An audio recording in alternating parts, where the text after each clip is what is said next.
Badwam TV Badwam Jumaje so the radio session so wama dia chia nkwane ahoden ekuraye ne yede hyase wo dwumade no mu ye kase no nsam na do so ne to dwa mu bi ya wo betini wono mo ahwewie mu nsakraye so de atudwa se nempo ano honom no ene ye behunu ne besie wo ho yede ho nsam no ebebro na fe yakọ aboom ne sankore ekwan no kromafo chese kwan nye ti amane man hyada nkoyi ma won eno ne nsem bi na no pay me de bro Adom TV Badwam kase a wo shame live on Facebook/Adom TV Extra Go TV 119 DSTV 280 wo YouTube Adom TV 2 ubenya yen wo ho medin de afia amankwa tamaklo afia ni de mientie se de nsem ni chemo ankasa etie Ghana metiofo de atudwa se ene yenhwe ni mo se empona no ho no eniema ahodo bi ebekoso ewo ho mframa ebo ni nsuaso kire no se de ebeye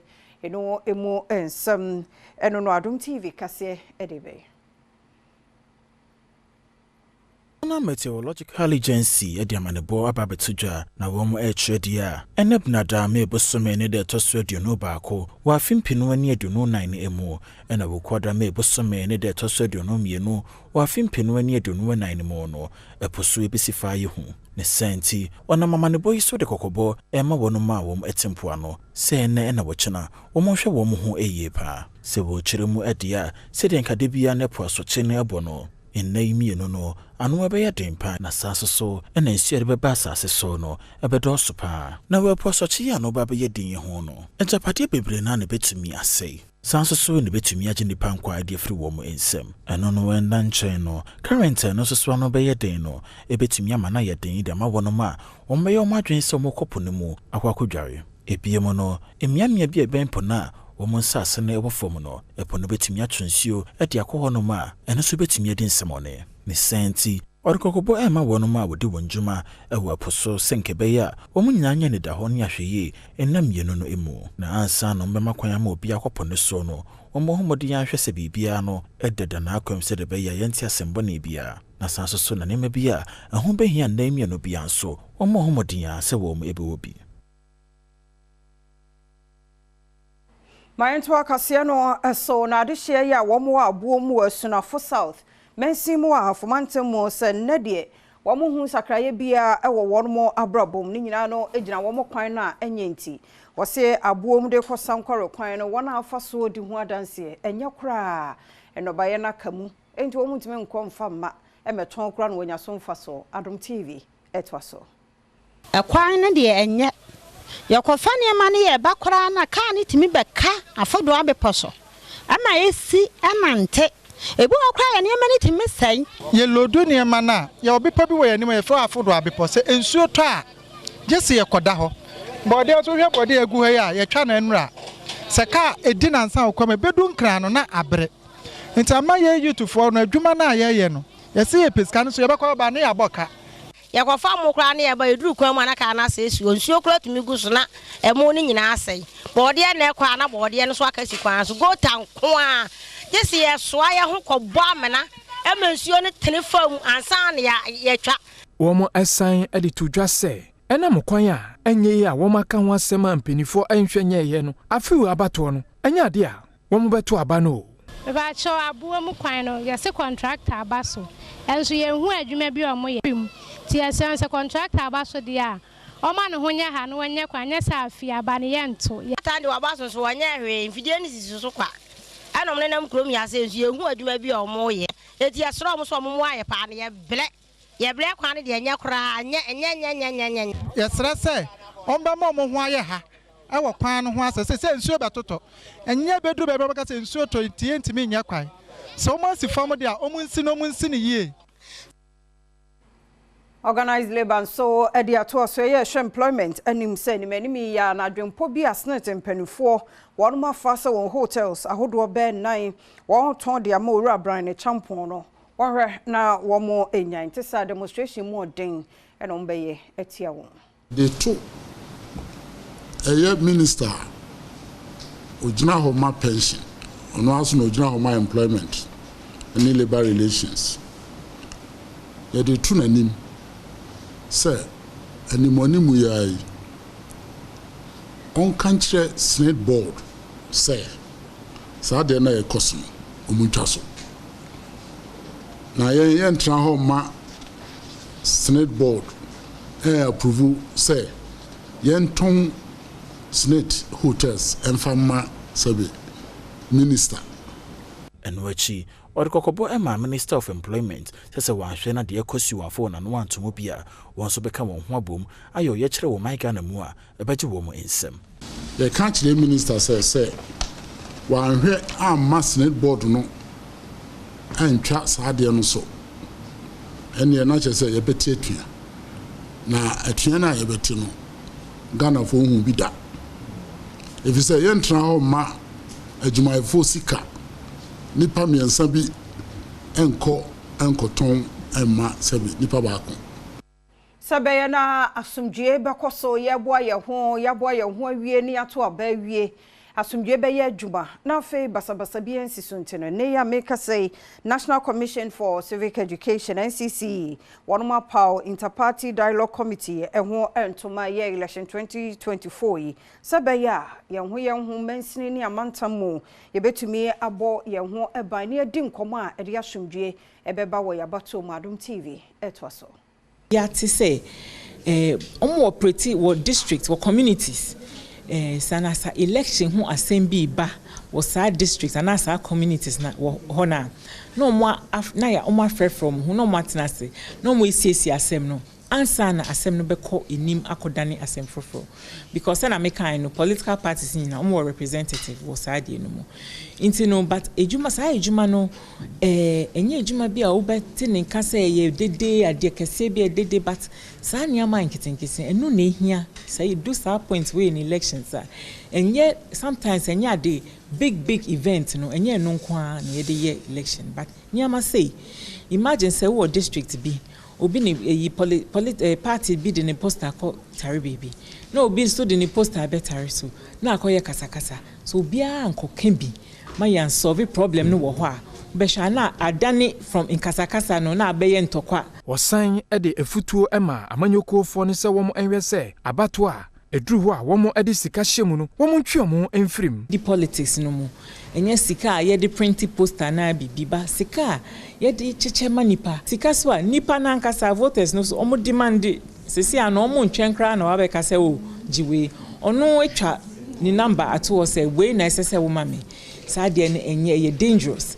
we sa na ya ton ye ho obi beka ko fasika wetumi akofa sika efi ebia eyi drug cartel ebe so akobe bia akofa sika efi criminal activity bi na odiaba okita sika inti no na ya elect no na afedie za nipa no na edi enim ebe den no man no ayeyie wa batwo no mu nsamanso no eya national chief imam nso de kokobo pa na emma mabu no se ni ho kwan se uma umanyoni bi ede wo aye adwuma be wie kire di wo ana mo jahwe go bi ebeba ewa bato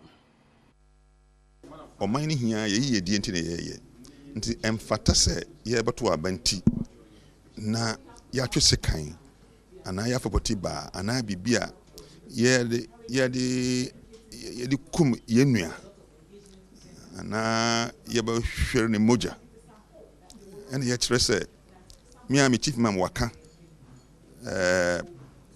train se afiwe abaye beto no yen hwe an se moja kitu akura no enso ewo yasase no so nti anu tuna ye kire se sa na ye kone dia ene no politician bia no ho a ewo se ye hwie moja edima no se me kan we kire Ghana mbabu ni hia se wono wa woto aba no wonkwan ehia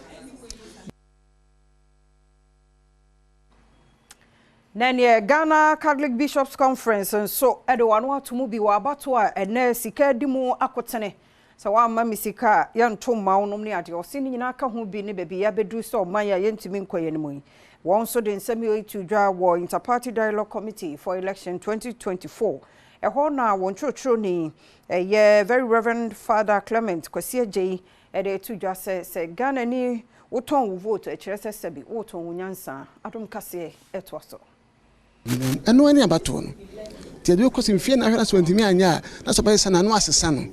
Na mmom awose omo so omo kire omo adwen kwan befa so a omo betumi aye oman ni ye betumi aye okuro ni betumi aye wamansi ni ye. Eno entina ma omo ekasa no. Eno ne campaign no. Eti ubeti npa kono na adwen na wahwe se ne wo so dia wohia ne wo ha ne ene ne kwa no ato ama no.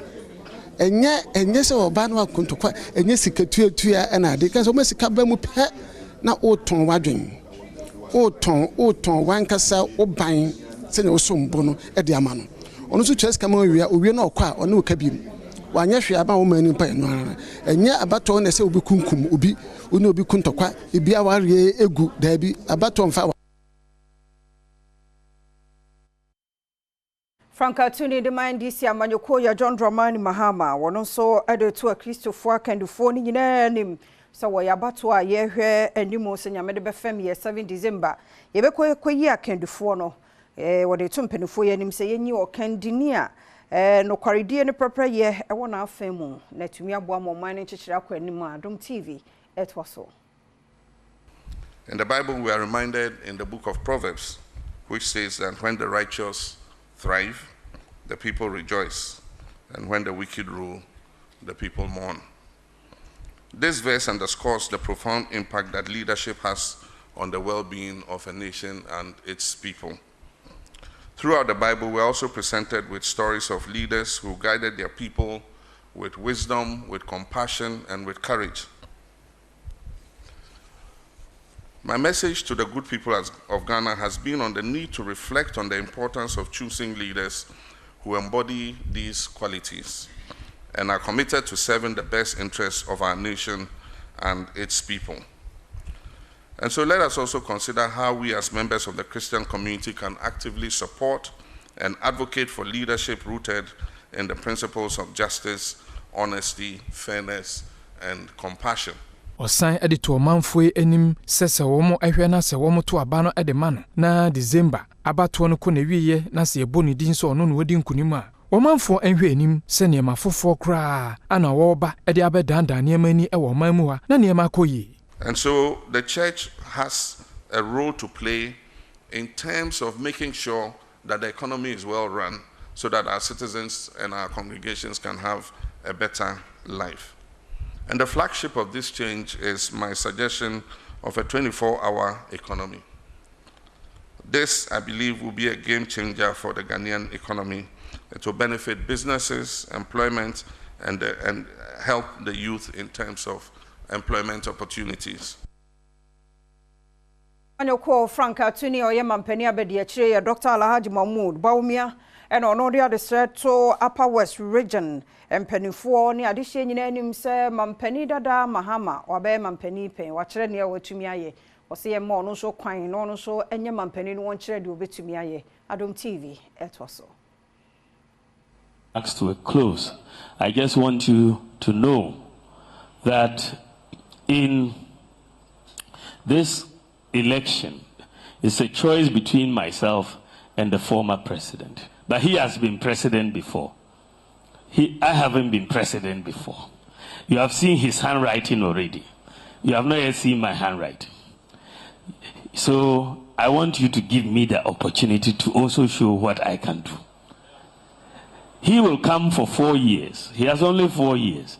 So when you give him 4 years, he will not come back again. No accountability. As for me, I will know that in 4 years' time, I have to come back and speak to you, and you ask me questions. So I will work very hard. I will work very, very hard so that when I come back, I can answer your questions. So, but for him, he won't need to come back again. It will just be bye-bye, and you won't see him again. So for me, I believe that you can give me that opportunity so that I can implement so many of these ideas. I believe I can take Ghana to a different level. And I need your support, and I need your prayers. Thank you very much. God bless you.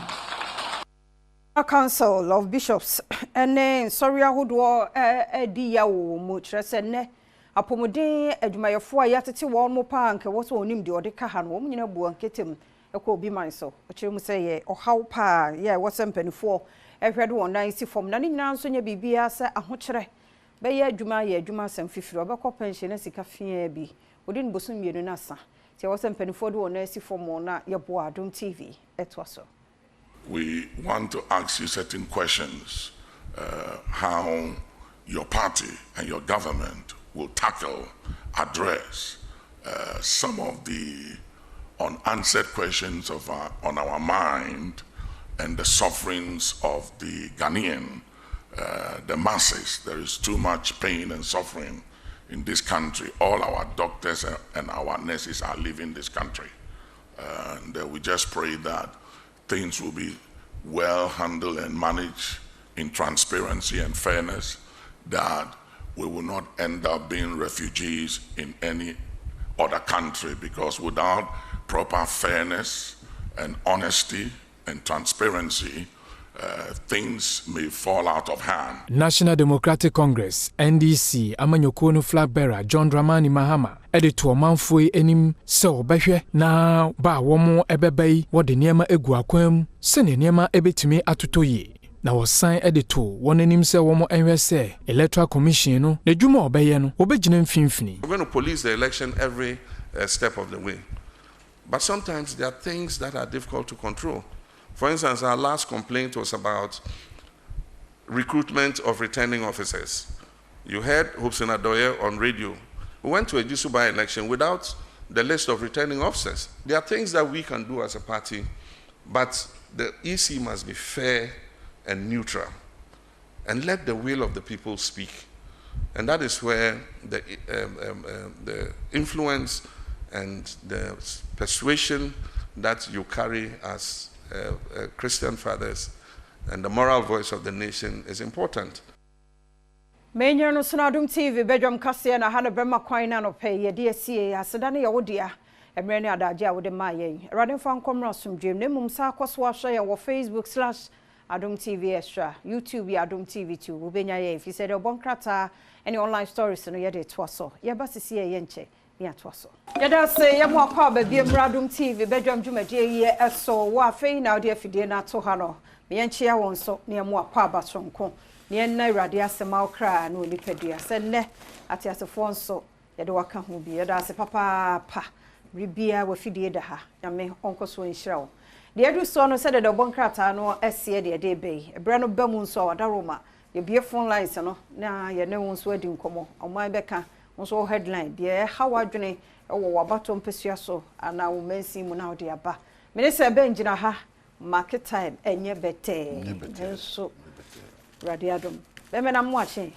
mejo so oba go so for cha o ma ho si bibia dana kwam ana woni se na yi nso next week na me adoma ya Nyankopon ya adoma next week na me na adwo apena man abrewa ko pe be de na to eja de mbedi de mbanum bibia no do ya krado se ya kasa kese de obedi na opa kire na yi no onyame ya adoma next week e ba so asantiment kuma se nyencheni ase ya wada 30th de obedi de obenum e hyan a wo de beba ebusuan ntoma woni fira nyina no na daroma enipa be aduasa mbodi ka friend no wafa hoka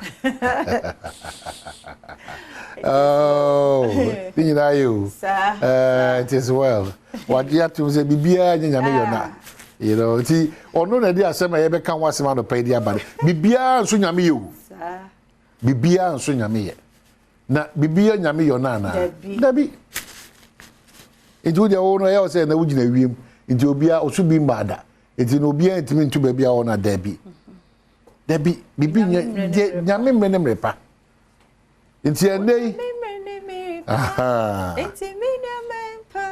hey we dey noble ketia we and I made it to say the back here that say aha e bedwom on Adom TV multi TV so ye na we adwuma akopem se na nkro beba pa community jonu enum and Minerals Commission for ne bedi nkomo sa na asemi ka beba agokansi awonsepe anafe apomuden won nkomo edika de kase na brother da we de obokrata atifini nsem de bre e man wokwan no na yakọ online na afi ye hye de obokrata na se na na asama sa akonya no amotim ne yedi nkomo a obefre o telephone so 0302 211701 equity 4 ene benada no Debi ada de mesere ka kire abena ne kwabena fo ne say yentimi mfa ye phone to 12 2 3 4 5 6 dry the following day 6 a.m. krana one kasa o man abato bre one kasa obusua se sachara kese bebem one kasa wa brabon oyere ne oma okunu ne oma en for mu nu yesu moje na kan hira sem fato omo so ti dwene Ghana ho dwene wa wodwuma ne oyere adwuma ne oma da ache ho na dwene se Ghana ebedi ya manyi na etima ba abram papa ti kwabna abna is a responsibility. You know, sometimes we also have to intercede for others. Na sayinshira ebo muswa ye double portion of that adiana. Ti fashi otim se na butu sa na mo no. E na koye me ni de to so aduonu ba ko because kayo. Say 18 years na wadi no. Bomodia, you know, bomodia na kwotro udin. Enye ntokwa enye mbabo enye didi atembia anamontu awutu a Yame waduma December 7 20 ede wadwen nchiraba through your kokromoti na watim de akire nipa osusu se SSO your member of parliament and as SSO your omampenyi. It's a very important exercise. And numu na mede sha se daily guide. O hwe yenua nana kwa me bedi akwa. Eye ne nkomo on electoral commission food dia. O se da bi o madaro manka mesremo. Daily guide ni mo se mesremo se nka mo enfa breni bi enka ho.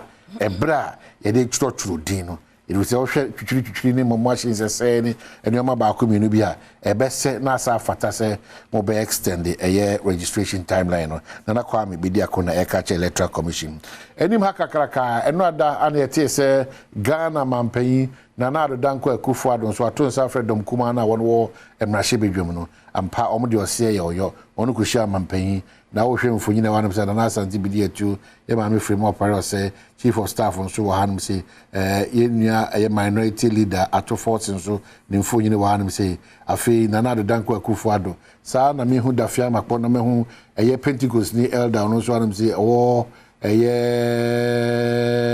ebeba mtiri mbesa kai anafi me hu se majority leader era fenyo marking anafi mi hu se ensawo mrahye bedwani nso fa bonom ana ma mi bi hye tokro wono me hu nanim ye onso mfonyine ewo hanum se ti wono akohia mampanye di nkomo na nkomodie ne de megiri se ne ebre koso na nkomo ni na ebeba abonte ochihine nso walanchi the 25th anniversary. So wow, ade ochihine na asante. It's ochihine so de nse magugu akọ se obedi sa afan yi pa na wachire de ntia ochiman no omobo bre ni ombibia no amamre afam ne nuoma afam no odini na ego akọ manipa dodo ehu. After over daily guide ni man so a Togo fom yenu bi achire omo. Ya chire Togo fom yenu na omo so chira ya chire omo ne se edinchura ya kosu omo nya Ghana fo so mako na mako churo unim se onya Ghana ni so ama political party bi adada wa ma me bi papa bi yonku bi wadamfu bi wadada ti se we nyame amema bo na o shebra sesa wa babo ma so atiase the anchor the obokrata so kasafa Adom kuma omukọ Jubilee House ebra mo etu twi omo fi aban nyuma hyehye mu omrahye bejo ya de bienu ni bibia kwa onu yeti hand yentimi emetfo aso ema o MP ministers be de yenye bibia efa odwuma ode base yenye hu bia yenye yekọ yempeka sabia eni na rado danko akufu ade hu no se da bi yentra ma mu nyasa yina ya busua baako momra ne mbubo ne ento atradwe ha de be bakosi kasi pa FM enim han se Deputy Minister of Finance Lands and Natural Resources na osaye takwa insue mrashibejani on the ticket of the New Patriotic Party nimnyam for George Mekuduka ose ne de wakata yika se your friend to England and Wales ba congratulations nimnyam for George Mekuduka taka insue mrashibejam afei enim hanso say OSP uncovers 2.8 million Ghana city salaries paid to ghost names, teacher unions in tears as panic grips GHS. Infoyina Darm say Reverend Isaac Owusu, president of NAT, Ghana Health Service Director Dr. Patrick Kuma Abuaje, and a special prosecutor Kisi Ajebe, and also Omufoyine Ewan say, and Ira Mahama, so the worker HS, what men person we are what fa, Ira Baumia. ne nhyehyɛ a ɔde ato hɔ ma former good a yɛtu a yɛntu ne kwan so ne former good a yɛtu ne nyinaa no nhyehyɛ Dr. Mahmoud Bawumia da to hɔ no ɛno nso ho asɛm ɛda anum sei afei anima nso dɔm kom a mu hyia no nso anya kwan anya kyɛfa the anchor the obokraten the new finder nso say halt sale of Snake hotels to Brian Echampo TVC akasa am say there bio Snake for momra na mo fa nkyire momra am say no Snake for the nkyire mo bae echeche kwan fa so mo azana mo ntu ne bae am say Rock City ho asem but ene dey esan say Brian Echampo and from Rock City echi ntu no one day Brian Echampo din ana beto si mu dabi mamu nkoton bibia ma era Brian Echampo Snake for mo yi nyesa mo no bi wa emfa and which is was Ghost chopped 2.8 million while OSP controller saved 34.2 million. Who was them the final Democrat and chef was nipa yetria adan in samandi if you could nipa mudi yen sama mo Ghana and crat idea can and yanasem maybe adan so in your kwenyom so you simply can't understand why it's happening. You can make a difference in 7 months. President tells new ministers and the Ghana man paying all power so for no or catch them say for no power no say busumi so nya de keto so when you brese pass up so den such like say pa bapa dia ene mo betime such anya san such like ntino mo hwe na mo ntu ana mo a ese fata ma menka o say sa biri betime afre ewo 0302 211 701 equity 4 0302 211 701 equity 4 the business analyst and Obi Abaso. Amisa Obi Abaso. Yep. Odono pay mo ache mo akwa Badwam TV Badwam so. Odo mo akwa ba e de Badwam TV Badwam so. Medin so mama. Ya da say papa be me no pa free he. Oto apome. Yanko padom ye ho ye. E he na free. Oto me free Jomro yo. Pacho yenti o. But you say, I did be a friend, I could be a friend, would be a friend. Yeah, quite. Pacho yeti. Okay, I'm saying. I'm saying a line in but I'm talking about a coin. And so almost so coin a problem. With the Jomro penny 4 yenti na yamwa. Nana Jane so I want so nana no pay much more about Adom TV Badwam so. But I made you so many about. Yeah, that's it. I don't mind now here free. But I don't because I free Yeji Kachaura. Yeah, FOB chairman. That's about me chairman. Yeji no make a scene. Kacha you. Now my papa na machia midisi Mahaman Haruna the don't fan Ura Ejiha and a permanent candidate MPP Tama Pemicha man of Penina. Now make sure you about me also incoming presidents. Mejidisa mi tse yuru Bawumia issue no youth no ma ye no na ya adwin bebre sanse wono ombeye president da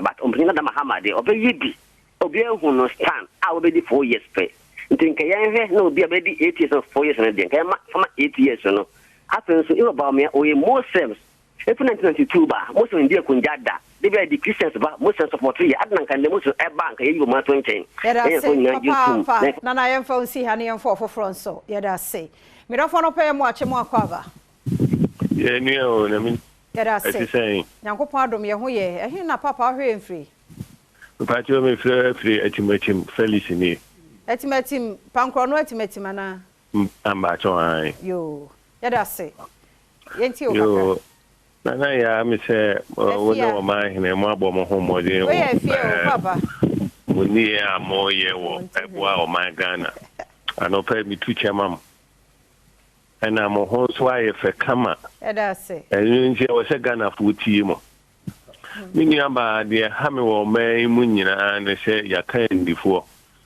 information minister the way inchi me pese mi busa o na me so mi tie mo adwen se networks ya ye use ne wo ye call a on ti scratches nko wo network ni mo no ye atimamufo na wo se ye ka ho asema na se ya man panifo na wo su o mu di hu dwuma ma e bi se mi hu se MTN fo o mu wi ayen na o mu boy ya fa unsi ha na ye beto so da say papa we're all going through that process.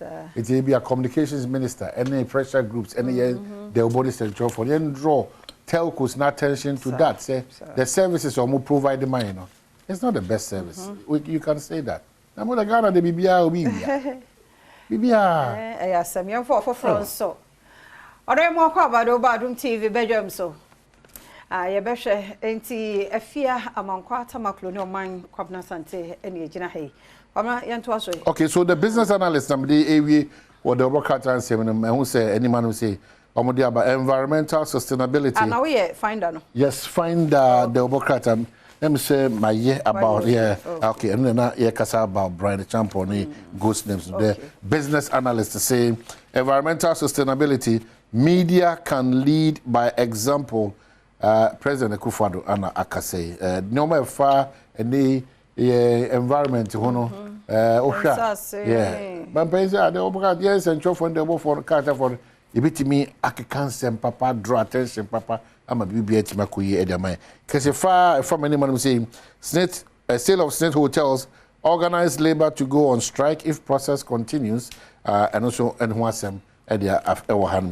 then CD depreciation pressure slow down the business analysis so about no so papa auntie yem fancy haya da say wow je brefrey wow hwe ye minim se na nke bia ebi mpese o mo frɛ but ebre na so ade pachen ya wo chena ehia nso adaro me bebie dia tum ye ko agudie mu nsam rekase du body bana fe health tips wiki mo stroke yentie ne yie menya wadwen se ewakire mpanifo nyinya won wantoto wanamo yi anhwe wo hu yi a obabunu pa sabre nka wo hia ahoden de be ye adwuma na ojojo stroke yi bia ba bechi ntitie sankomo no ewi amambo atema ye krado ahosepe beba kwasi dia semidika enso ebeba fenkomo bi ahyehye mu wapomdin mu ni ade ye de bebrom na fe Omahine Kwabna Sante de Pense Mona Kan. Koso ma fidie no na ha. Ye ba fie dia. President of the Ghana Footballer Association, Ura Ket Edwin Simon Okreku, club licensing regional workshop no. Ashase ewo Accra ha. Na CAF for enomon Ashase. Omo de na 494 days ene wie sa regional workshop we. Ket Okreku de nsem bebre atudwa 15 member associations. Womo na omo ye present aye hwe sa CAF club licensing no ebe koye ewo abibre mu ha. Wase eyade Club licensing is critical for establishing unified standards across all African football clubs and leagues. This indeed ensures that our clubs meet necessary criteria in areas such as infrastructure, which is key, finance, and general club development. Licensing drives professionalism, improves the quality of administration, coaching, and like I said earlier, overall club management. It is indeed a cornerstone for the development of a sustainable and competitive football environment.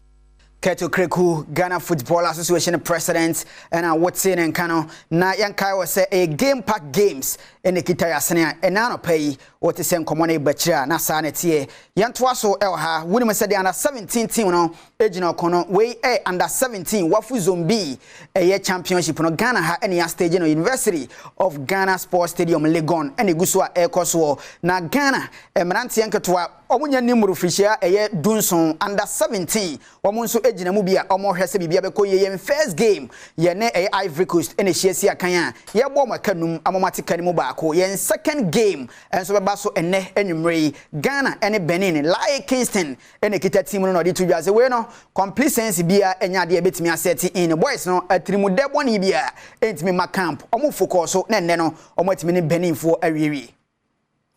See the match prep, we are very ready. The boys, for me, I think after the win against Ivory Coast, they were excited. We celebrated for just a day. So that our focus was on Benin throughout. We had a day off after recovery for them to look fresh for subsequent days.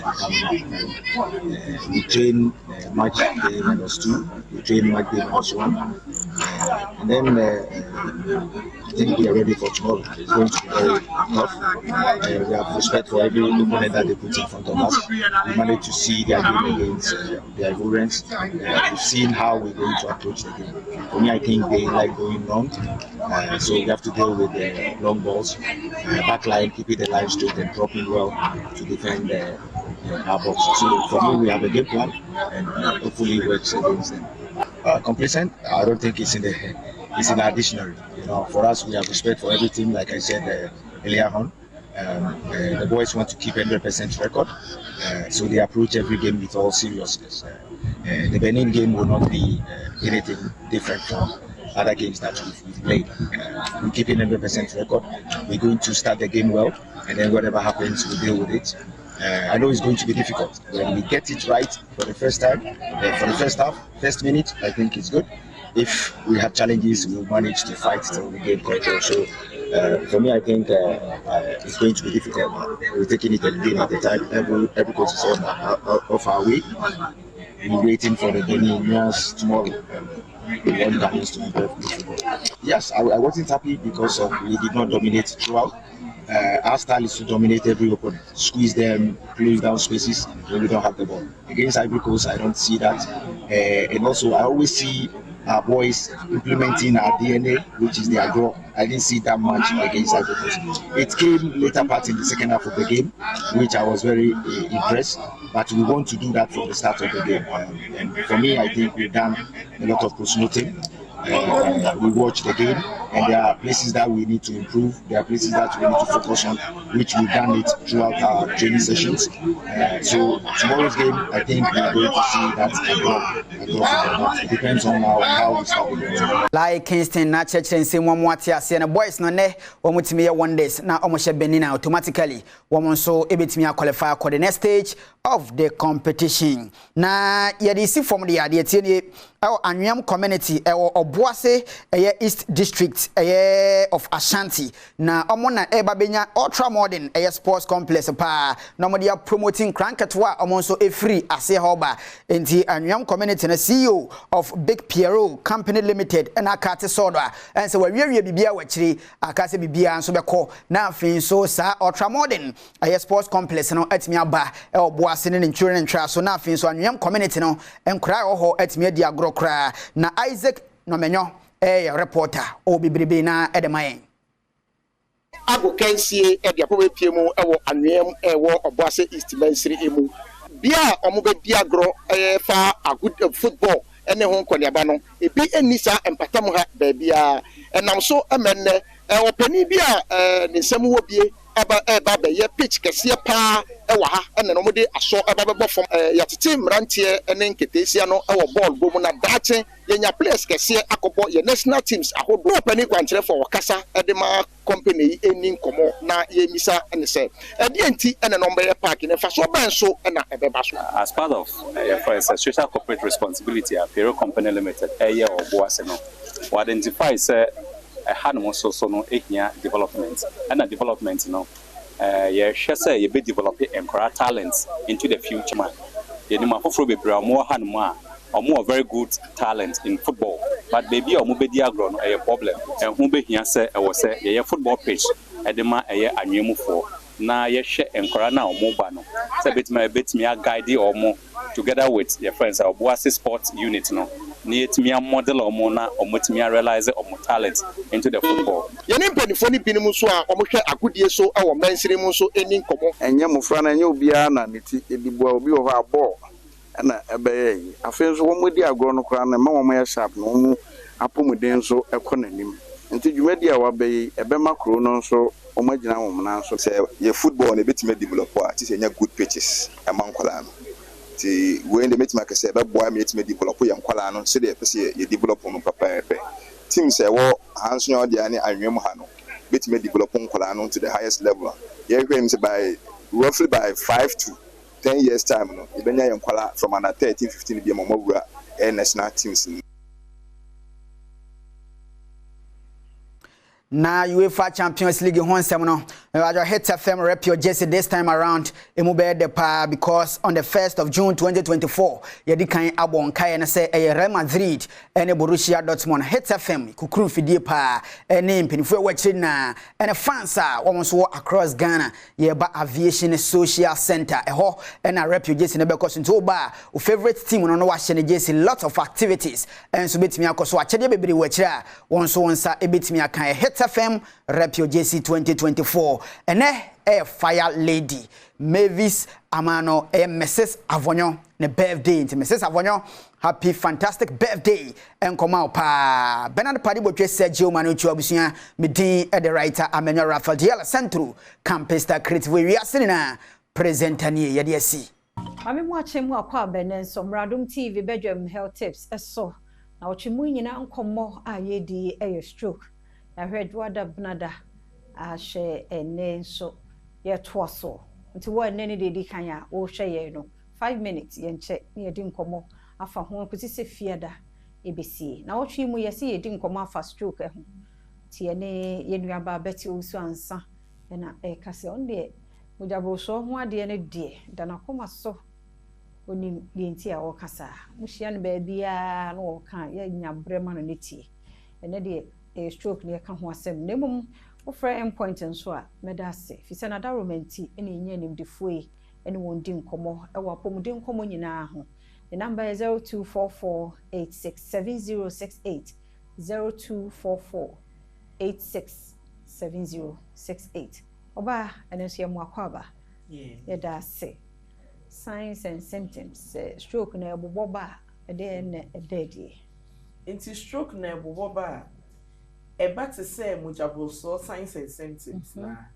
inti ube un say onsa gene ube un say wani su chin wo ube hu say utipai wo ube hu say uti yaw ewo o extremities na eto da onsa eto da onai obi wo te say asempane ewo wo ne nem wo say eh me de me nan si for ma say ye de mpane ne ndado ewo me nem aha bibi sa na eboboba inti signs and symptoms of stroke no eni mojabroso ne de no eye similar kakra because I say mojabroso na yan control na ene de wako han ube mo obi wo ho a na wa ye confused wa onim sa de we obo se na wa ase wa dwene insisisu ye aha poor coordination and a stroke no say nya chi wo say pe ade ededi se na make an me say adwene no baby e controlling ti paralysis ube won say either say a partial paralysis aho jojo no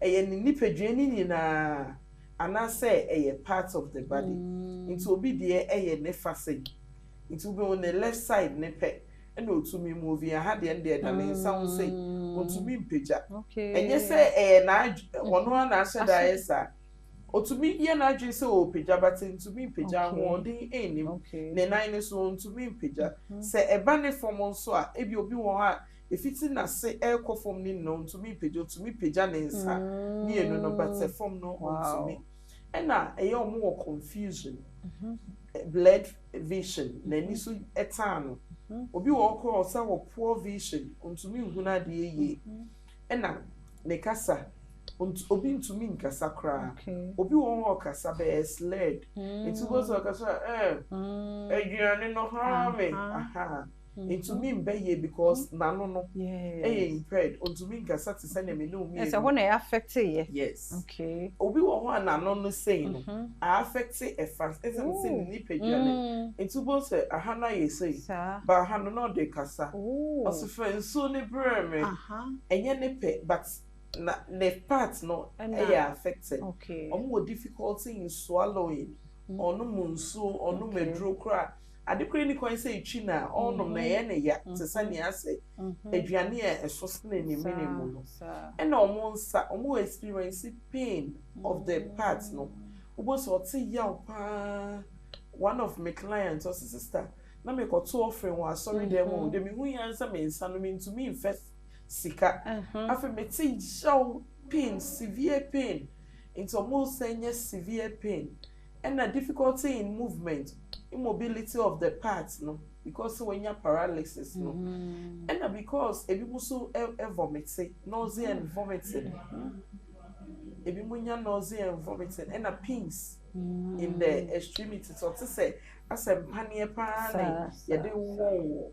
na numbness na ititiri ende ataye pa o eno de unyenya sa sign no say o se anansi a che ope no se moje ni ntumi bia fu de hin na mehu say ha emi afusane nti de na o say e concern e bia one of bi na acheche me ana acheche me ye ope was so your concern say there is no mojen dear for sanity also okay now we show with DDM okay saying Yania would know among why you drew baby because in any mood see and I say a poor alignment for example my position me who ye if people got not abuse so no one position who ye oh sorry I say and say fancy her yeah that's it papa how did the some doors you better also nyame ya duma ochena faseda ma endpoint number no 0244867068 0244867068 ya we bia stroke hu nkomo ifre no na jinchiremu na emwo ochena nkwa hodin krai na ebeto so ya da say ya mo akwa ba biem Adom TV Badwam dwumade eso ya da writer say wode akudemu nsam no ebra ye ni akotie apomudimo ensema ne ye hwe ana wiki mu nyina no ye stroke ye da se de hia ne so obefre doctor 0244867068 na fe enkomo no wato so wo ho na ye da se kwaso amafidie no na mamboatman so egu ahobo so enche na fe ye de ahosepe no so abro na wahunu ne ekro nenso Faith Homeopathic Clinic for abeka yensa ewo ha mene Dr. Abigail ene wa ha se ne mema ne boye chidom den ti ene Dr. Abigail ba bi din komo na Faith nyoma hodo a won mo ye wa pomuden femu emi ehun ye den no watie ne ye na fe number no wafa na fe ya to so ewo doga no pe ya mo ache ya je so na bibia boko de nyame adom bia ho ye nyame ase last week ne ye hu ai ti adwuma no so do atwa so nyasam ketua ti enen so ye di nkomo afade yo ante afia me da se bebre nyankopon onye okese em se ebnada anopa bia ye hia se ya na ye enkaka ye a ye kaka ye hu afa yapomuden hu nipadua no tembia meka se e wo se ye study nipadua because ehia enu ne crying ede ye ko ede ye ba ye benya sika bibia igine nipadua ne so nti sabri bia no se bibi enkoyie na se ye ntu ho anamo ana se ya nhwe ho asem anka ne ye ka so we de no ma me da ebekọ a ebia eche na obefo so se de me kwaje ma ho me ofie no samre no afi na ekoyi ohaw kese ede abeni padua no enija akwaje na ofie nyina na akoye ohaw bebre nti me so samme ya wajibra o hweyen no e Faith Homeopathic Clinic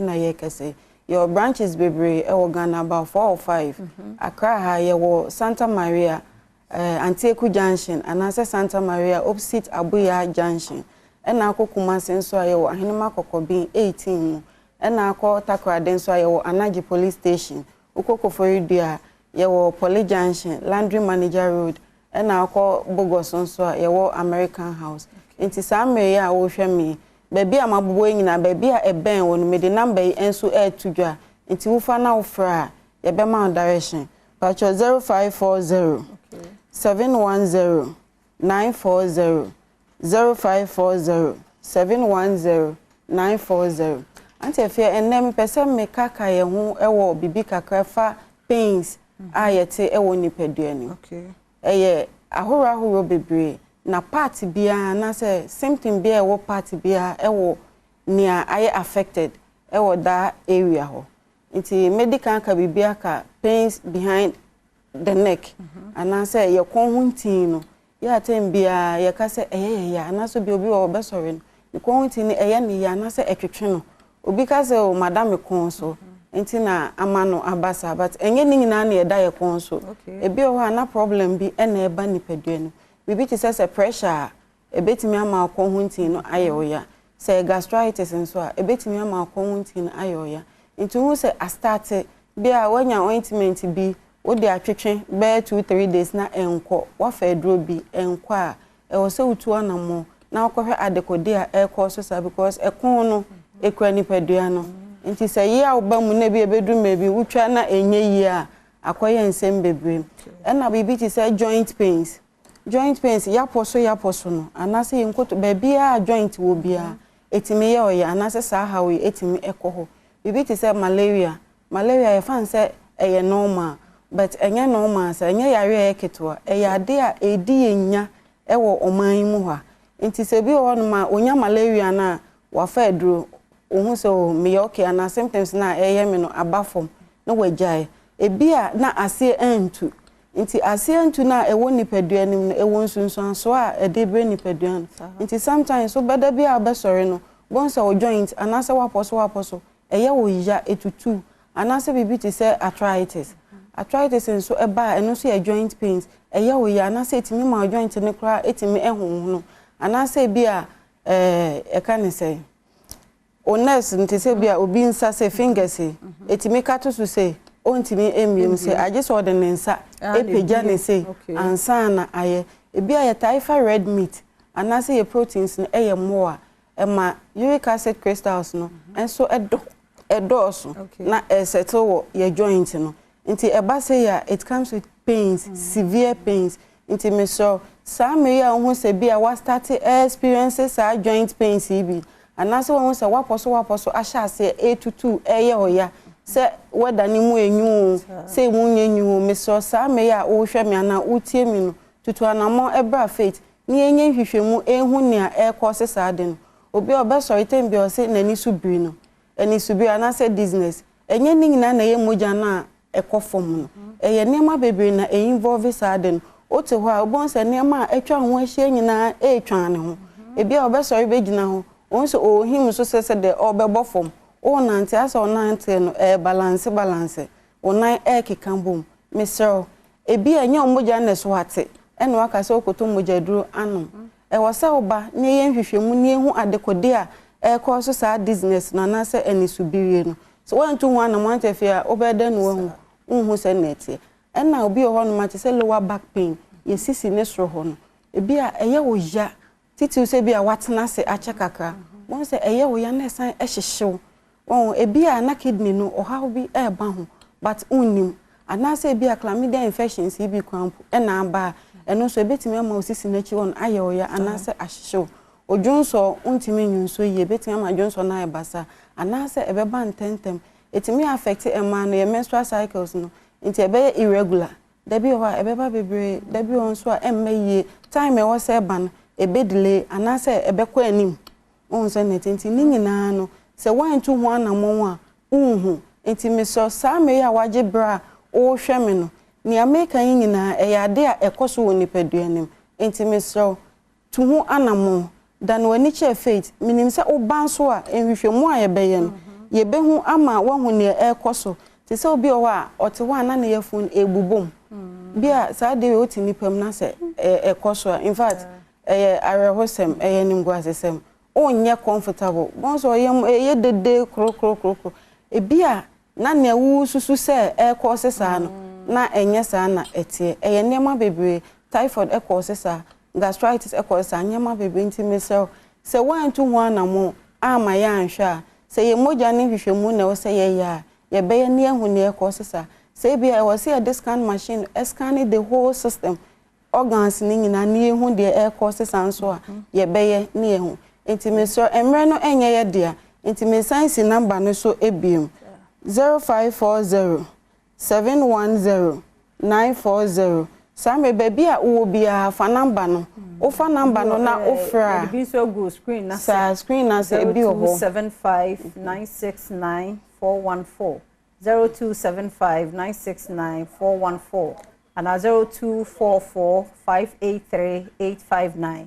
0244583859 Faith Homeopathic Clinic na oni on mo akasa dog yentio nti baby bia wo bia no o fa number na ye betro baby a ye wo anase ohawo a ukomu no nso no udi ye ehun komo a ye de nchichemu bia ewo ho ebema ena na mabobo so enya no nkwan so na ntefia ye ho adwuma ewo Faith yare bia titu ni kwankro yare no a ewo ho a wachinya hu se enko anase wagya yare saa enko form no dan wani bra Faith stroke for eba na ye kan se sciatica for ntefia jai nipa no baba asisi na chimukra ekohwe no even uhu nipa na wora aho mesel same ya hu sesisi na asoso osisi oto ase na etwetwen onan nyina ayetiti no entna se dan wani che Faith se stroke no obi wa na enya acertain aba tinante ne ho ayedin ontimi nante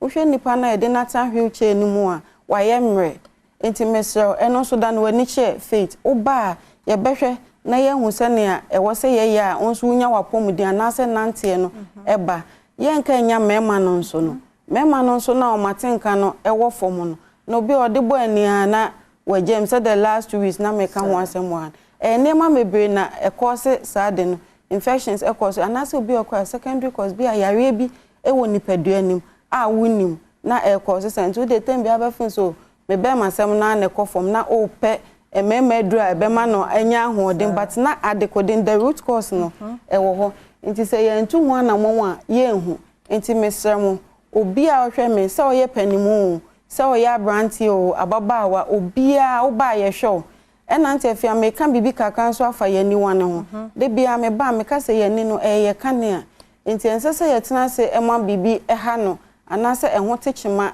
kese bi ansana ye to ho anamo nti se wo sori na bia hu se wani no ekekaw prunsu o felisa se de anwea bi eguso tembia be sori aye kokko obi o a awia kra wonti me hwe no wa light TV osi hu so wonti me hwe wani ni so aye okusu woni ma bebre a ekoso ewo aniwane so obi o etimi ma nanim dua nankasa no eye ne ya anase ni ti eye ne ya because ani no ehetinim so but hu se bia uti oya nti wa fefa painkillers bi na ekofom ebesan aba ebia na ewani no ene ha nti se wantu hu anamo ama in fact faith ye adwuma pa wo ye niwane nti na de bia me ba me ka ho asem nti enye mpanimfo nso nko a enkwara obi o akwara bon se de bia ba na oposa nani oba o complain ma me hu board so ye ni sa ne ma nyina e o so utu hu anamo ebia de na ko baabi enye ye umfa ne ko baabi anso a dan wani che faith oba ubenya wayaresa sa me locations ni bi me pa cho oba Accra ha ye wo Santa Maria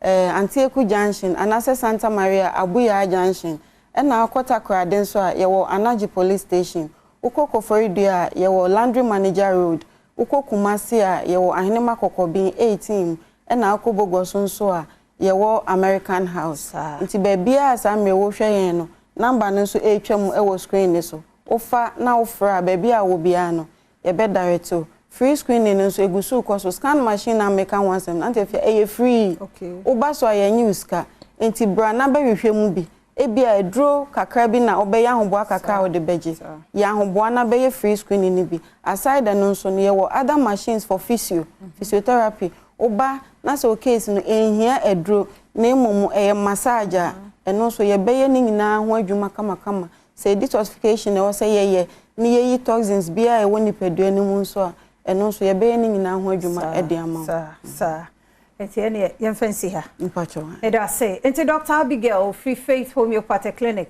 ene nen so ne ya ba bedi enkomo bebre de wakan wan kan wo de eno nche so wo monya ho adwuma ubowura faith nko ade agidie na mo ne edi wura mu ho se be ya doctor fo anim de fo a won so kan Dr. Faith ho Abigail ho no otimi a share branches no so abobo so edoso ti be bia woni se wo ben ho bia no akọ number no so a ofa na waje nchemu ansana ebia ubedru ehonom Abnada Asan Asubium live from Cafe Banua Jolu police station in Chanhonoma and Yezi Eshiano Izeno the Fantador president for the brothers and sisters association. Afa sonko zeba bedwama wo se page mezido na anepay to the man wan wonim da ye na bribia no Tuesdays bia no ye pe favorite celebrity no na ye na atnase atwetwe nkomo na nde say asantinya mpocho bomozna na atnase na yiwasum ye so subi pa na ebono na da bi kwa na be jesi wuncha na bomozna na bisi wuncha no sande mo Wednesday papa wo mention wo hade na enye be ya adwende say yaka rap music enyuma wa rap wom na azana wa hip hop. I'm feeling Jeezy no asabuno Ghana hade ozima koten papa wo krom hade back to back Radio Stone grandpapa Oshase no ye hu a lot of rappers from Asante Memu Ochame Kwame ifri honom damara nso una sakọ de ken sak landlord na nkasa so ofri honom na rappers a wofi Asante Memu ze some kind of a list as a mo ha now so no mo ho mo kwa wo mention wo ha de anapay my guest e from Pon say echo Kumasi CC am you say ya urban boys are warrior hard pa Kumasi this time around rap music na zana ozima kutini papa na ne pay my friend at not mention what had a year ba na Good morning. Who ya? Hey, HMA Santa for you later. David. You dear time super, but fancy technical. Oh, yes, some. But the music papa because I've always known that Asante for I'm not so pa. Yeah. Like when you casa. Sure. And actually the trend of rappers that were free. Asante Memwaba were hard. Sure. Because the casa no one not so young. Sure. Into no rap music, is it because into now so adventure on man they didn't know rapping? I think say environmental influence say growing up no and you na better no as young as I was na me see the likes of Lord Kenyamo or Chiame Kwame mo into Floking Stone mo into make us say omuna the music that I was privy to, that I grew up on. To say saw radio back then, no, the only songs that you could hear were Lord Kenya's, Joe Fraser's, and it was rap music. Influence me writing, influence. But I don't just rap. I'm a full musical artist. But as a rap na kasana me grew up on it. And man easier for me to rap. Yeah. It's in the HMA spitting free to you found how many years in officially since 2016 because my first commercial song dropped in 2016. Okay. See that's like 8 years. 8 years ni. Wow. Yeah. Rap the my 8 years. Yes. Hey boy oh you hard. From Paul. And that me get to know say your favorite rappers are but na call a friend to call another friend. Not one can change from Paul or Adom TV do and they pay on here to come cafe bano na. Ma yen share rap na nkasa no podo. How relevant is rap? Rap music, especially to us as Ghanaians. My phone kwechi bebre. Yen share yankasa yenukom hade. How relevant is rap? Rap music has always been relevant. I mean, Sisi Akra Ghana, your top 3 artists untimi ni Sark odi mfrim and Sark is a rapper. Okay. Rap music has always been that relevant in as much as in competition with other genre of music like Afrobeat, like other genre of music, you know. Rap in itself is very relevant, and even as of now, I think the biggest records in Ghana, me find say CCR within this terrain, within this week, has been Sarkodie's Brag, which is a rap song, entirely a rap song, no chorus. So I mean, it will be unfortunate for anybody to sort of downplay the relevance of rap music because it's. I mean, the first time Ghana went to the BETs, if I stand to be corrected, but that was Sarkodie with rap music from the native tongue. Okay. Yeah, so in as much as other genres are relevant, rap music is very, very relevant, and we can't downplay the relevance of it. Okay. In my share, a lot of rappers. Oh, question maybe so. There's a reason why maybe so. Sure. Because a lot of rappers turn singers. It will come had recently. That's a brother. Shout out to Cobra. Yeah, Cobra the bass my brother. Now, you know a rap hardcore, but if it is Siciano. Otonium, and your uncle say Kofi Kinata or start as a rapper at Siciano, Otonium. Most more examples came Paluta. Yes. Or rap. Yes. That's another brother as you. You know, I sure they rap now, and I BJ Otonium at some point. Oh, personally, I'm a full musical artist. I experiment a lot. Okay. And I make us say, men call a brim pa as in call a brim no. And you man me popi me mommy muti no where the dad lumbers amachi the demo. So those I have those songs in me as well.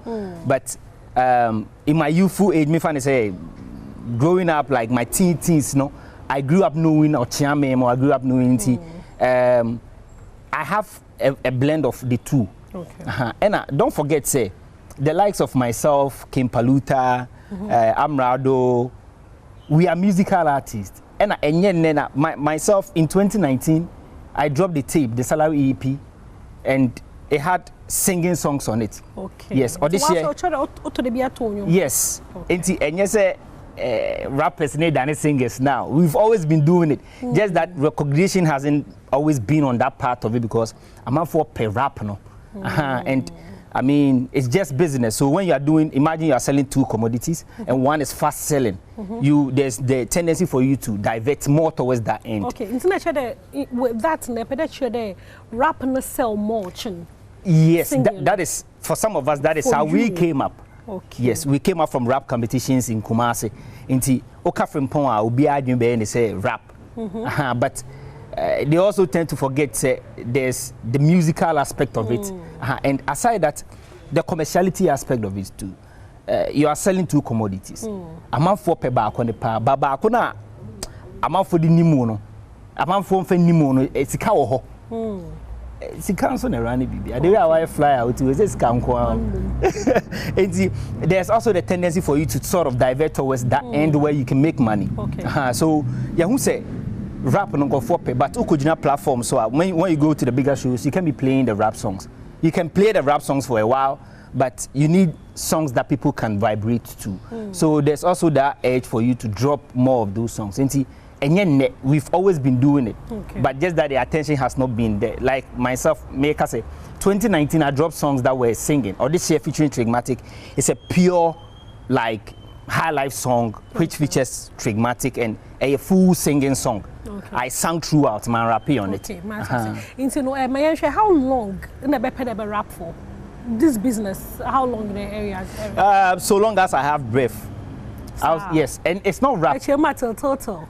So long as I'm alive, I'll still be doing the music because fortunately for some of us, aside you doing it yourself, I write for other people too. I have people abroad that I write for. I have songs out there that I co-wrote. Popular. Yes. I for reasons I wouldn't want to put them out. Reasons being SNA India. No. SNA India. No. I can put them out because there are certain things regarding them that I can, yes, but I have songs that I wrote for other artists. Yes, and maybe Banas mean to me active music as in even being out there. I will still want to write for other people. Yes, and it will still be part of the music business. So the music there, and I won't mean jai. Ask any artist, unless you are not a true artist, and you don't mean jai either. Okay, you can't. You know, back there, you have made money, and you know, choose a business, you know. Yes, to an extent, yes, but not to set level like pen. Yes, but a image na build is a brand that we're building, and you know, building, especially when you want to build a solidified brand, it takes time. You wouldn't have it within an overnight. Yes, so we are ready to go through the process. The likes of Kenates that you see, the likes of Sakode and they didn't start overnight. Like it took them a longer period of time, and they were willing to go through the process. And see, that's one motivation for us that, I mean, if you want to get to the level where these brothers are, you need to devote time and then commitment towards what you are doing. Okay. Yeah. Okay. Matter saying, you know, rap in your Kumasi in a woman, you show Kumasi industry no so kakwa. What challenge kakwa uhonumana? And how is the industry in Kumasi? Beautiful. I think the energy in Kumasi is like okay. You see, yes. And fortunately for some of us, we all came from a generation where, like myself, Amra, Adokin, Paluta, we all sprang from a period where we're all rapping on radio. So we are all family. Myself, Kofi Jama, yes, we are all one big family. So yes, the industry is like, and then the stakeholders, the gatekeepers, like the NY DJs, the Mr. Bones, those on radio, those on TV, they are also holding us down. It's a beautiful industry. The only sort of disadvantage that we have is that we do not have the media as concentrated as in Accra. I don't think I'm going to say bro.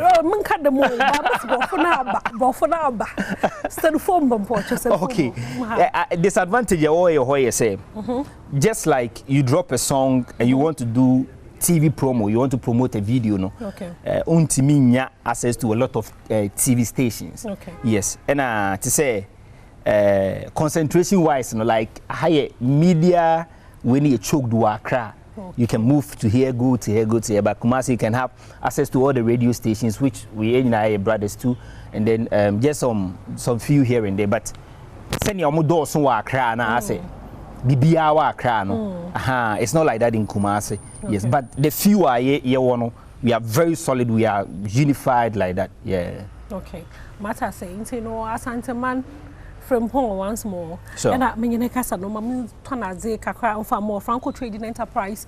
Watch your man. No say mobile phones, papa ne pair accessories, and a peza say electronic device. And if you share things that no when I saw here hope in Ibinya Franco Trading Enterprise or Samsung, Nokia, iPhone, smart TVs, fridges, Franco Trading air conditions, chest freezers.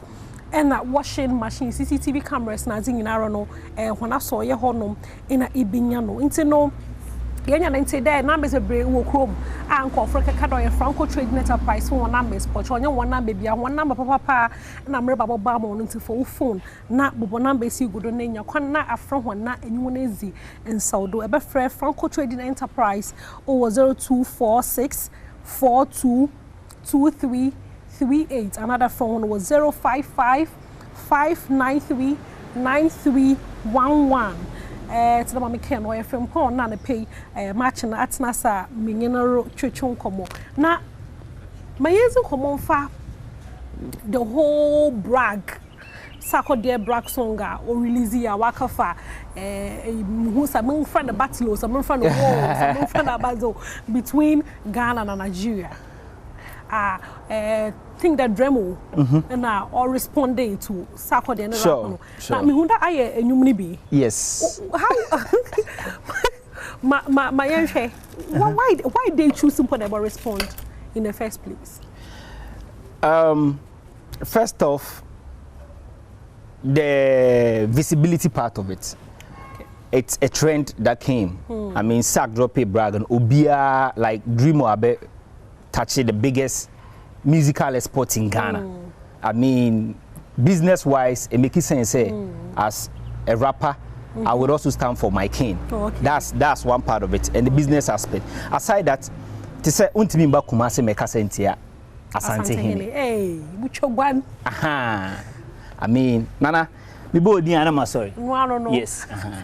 Enti untimi nkasentia asante hini goes for free. Okay. Untimi nko baby to say mikrum Kenya say nango kasa ntia na say ku fi abri. Yes, people will come at you. And you know, those were the only two reasons why I came in. One is for the commercial aspect of it because Watachi a sensitive area, a rap, Watachi a leader. Second, Watachi Yakin. I mean, Sak is the biggest like rap export from Ghana. So as a rapper, Ubi Etachi Mekena, it only makes sense. Was a yes, and I didn't only touch Dream on me. I did the whole Nigeria Dirty. Yeah, me who that's the whole Nigeria. Yes. So yeah. It's you know, what came out of that? Oh yeah, I think the feedback was so positive. Okay. Yes, I chose to call mine Wartime. Yes, and the feedback has been super positive. I think engagement in Abani BBI and then almost some attention be outside the country and very because Oko YouTuber. I think the top 3 reactions about from Minyum from Nigeria. They were all Nigerians, and I think they all saw the potential in the verse. Now, even though they were Nigerians, they were frank enough to admit, say, I mean, yeah. This is the point. Yes. What's your my frames? I drop not frames. I bet the headaches. But then was there baby kakamahen. And Kasakra. The mobile kumasa phone or Santa phone. What's not no one would know. From Pong and I you know your freestyle have quite be from is a ban wabe. Is solid. Yeah, very solid. Now only fufu asante for the body anka fufu. Last week Miguel win the same. Abotara more fufu joints but you want akata. You know drop a bass a queen be. Me say after from Pong verse more for my clinical repairs. e am check the cable ni plugs na chain go disturb she ma set fire on the rhyme scheme say flow the punch is sinke into beat in the BM make enter like sex in a rush no time to kiss first soon we go J best rapper but until then me try investor na blogger no say me need don't one hype no nim say be flow ni mu do best farmer next time I will stress best and my friends make sure you one gangster na impress the kings with the verse that I've wrote for the slaves flow ni more when sada cash and the message and the mic and the bet may the rest in peace may the fans and the bet fans and the bet so go make them shake but this to be packaged since I came with an artistry on the high table with the man like pounds with the chop so keep your abattoir clean or kakaka. But a new song. Yes. Obia. Yes, Obia features one of my favorites, young girls, RGM Wonder. Beautiful guy. RGM Wonder. Bini Papa. Yes, Okachem. Okay. Super amazing talent. Yes, and let me spare like 30 seconds to speak about that guy. Okay. Super solid guy. Me chance on the video on Instagram. Okay. Quickly, I went into his DM. Then I told him, say, bro, I'm talented, and if real recognize real, it's me who another talent I have to appreciate. Wow. You are super talented. Wow. So he sent a song. I did like 2 verses, so I think yes for him. That was in 2022. So when I made this song, I felt like no, that brother, yes, I have to put him on this. That's the brotherhood, you know. Is it. Yes. And that's what we are talking about. But usually, I know to them when a big pa, you don't know, but we are big pa, no, don't know to go. It's normal. Even in physics, say the same thing. The more you get bigger, the more the egos are colliding. Okay. Into sanity, the more it's an enclosed area. Into like collision will happen, but it's normal. I mean, yes, but for some of us, we are dedicated and we say, whatever be the case, whatever height that we get to, there will still be love between us. Okay. Yes, and I mean, we've had the chance to learn from some people. I was on Ahojo Las Vegas with Shatawale. I also have a song with Shatawale, it's called Uhia. Okay. Having the time to, get close to the brother made me know, say, there's so much love in him that he's extending to other people. Yes, so that's one thing I've also learned from him, and then yes. Okay, sure. For life is for life. Sure. Me a fan. Me a pa. Oh yes. Me feeling it too. For life is for life. That more thing there. To see no. Obiano you benya no he for baby streaming platforms ni nyina. Sure. Obiawo streaming platforms ni nyina, YouTube, Boom Play, Audio Mac, Apple Music, Spotify. Baby I was streaming yumbia okwa o search Frimpong as in PHRIMPONG. Okay. Obia featuring RGM Wonder. Beautiful song out there. Yes. Na physics as some air science ana. Oh yeah, me a biological science or university. No ask again. I don't understand. Now it means that there's some part of you are winning. About talent nobody knows about. Teaching. Yes, me a professional teacher. Huh? Yes, I'm a professional teacher. I have subjects. Biological science. How about school? Let me keep that. Yes, but then I mean, yes, and I in the past just a few times I used to double as a headmaster of a school. Yes, but I mean this calling is too loud.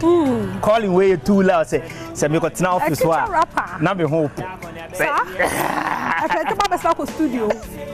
So yes, I had to write a resignation letter, and yes. Oh. Yes. It's a resigned teacher. Resigned headmaster. It keeps getting more interesting. Yes. So yes, me BSc Biological Science Education from University of Education, Winneba. Yes. And then pretty soon I'm hoping to get a master's. One of my biggest ways to be a lecturer. I want to be a lecturer. Are you pursuing that? Yes. I'm really working towards it. I have admission from. Let's keep that side. It's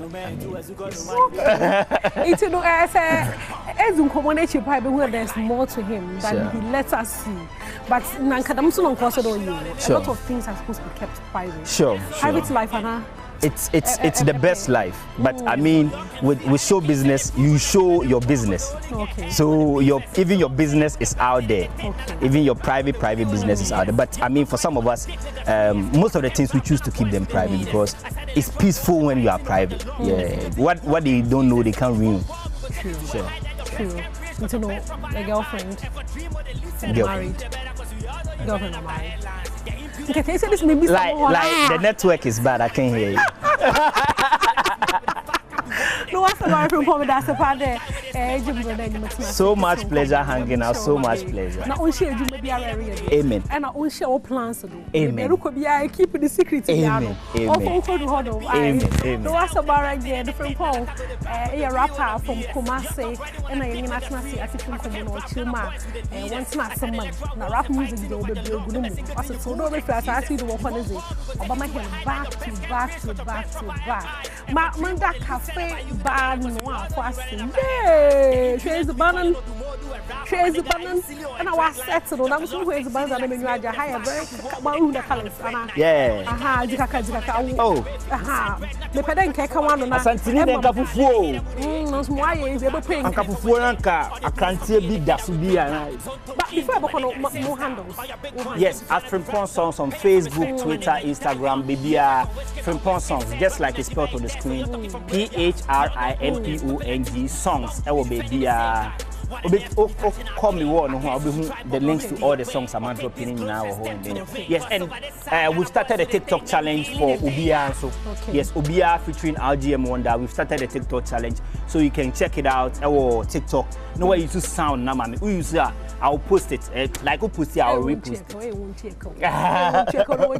I'll repost it. To come on, I there. That's also the big job. I had in our Mokoizini at the front door, President for the Brothers and Sisters Association. I'm a Bilonze, I'm a producer on your fruits by a camera or a day. Mr. Joseph and Ozian Bahade. Cafe Banwa phone, I'm sure the brain, Makacho, Dolo, police station, Chahonoma, where a group of friends, Umpono, one particular Pelebetsnasi, and they have a good time, good meal. I have no location, Bomazana for when you watching Wahadi.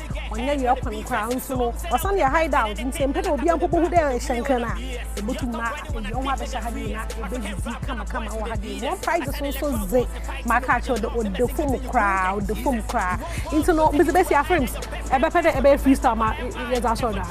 I say Ashton boy di Medina, a base part boys go the team. Na air party na man physical man pono me draw say check me the mina. Downtown boy come de me craft fresh. Grow from there ya me ye the nantie. You come chen ku ati me ton sa see ati my doggy obia na me ye me life share ya to for ma Ashton boy ma da. Ha me na me dwa ma adwen maka. We you concern me na ma pet because me ya Ashton boy ya fa. Girls say fresh shut down. Boy see your party we try the be bot down. When the pan kasa me da cool so ha me na me dwa je otun fo na be pata. Come here fried rice is so nice and whole light we check there be send jaw. What's hard and foul join him Ashton bad boy the obetiane. Hey, Ashton for shout out to Ashton for Masordo Nyamisha Obebre Sarah pare attack control she or to nyama ho no one control ho Nyamisha won nyina amda ho na se sisi azama Masordo nyame adoma ye basana ye shia. The Asaba Damu Namasi try and come on this one say hi a year Badwam on Adom TV multi TVs Medin Kadia 2 and him say Time with Minerals Commission ever bantin and they will share ma Pima ba enim kakano. Reverend Charles who's watching here him say Dr. Benjamin and so Ochre and so Baba Kaya Hona said the brother Biana your tie and yet Medicana on Komoyi pa ma may and congratulate a takon shame so much beginning a number for Mekuduka George for a call to the England and Wales Bar or a Deputy Minister of Lands and Natural Resources and also a Member of Parliament for a year Takwa in Shayim. So, Honorable George Mekuduka, congratulations. This is a beautiful feat that's being called to England and Wales Bar. Unyamenka home baby bia obia. Now, Miss Anka said the new force Gusubo on Kaya so say Bomodia na control the voter ID card. She shared on the 7th of May and a chassis Unyame adma on the 27th of May.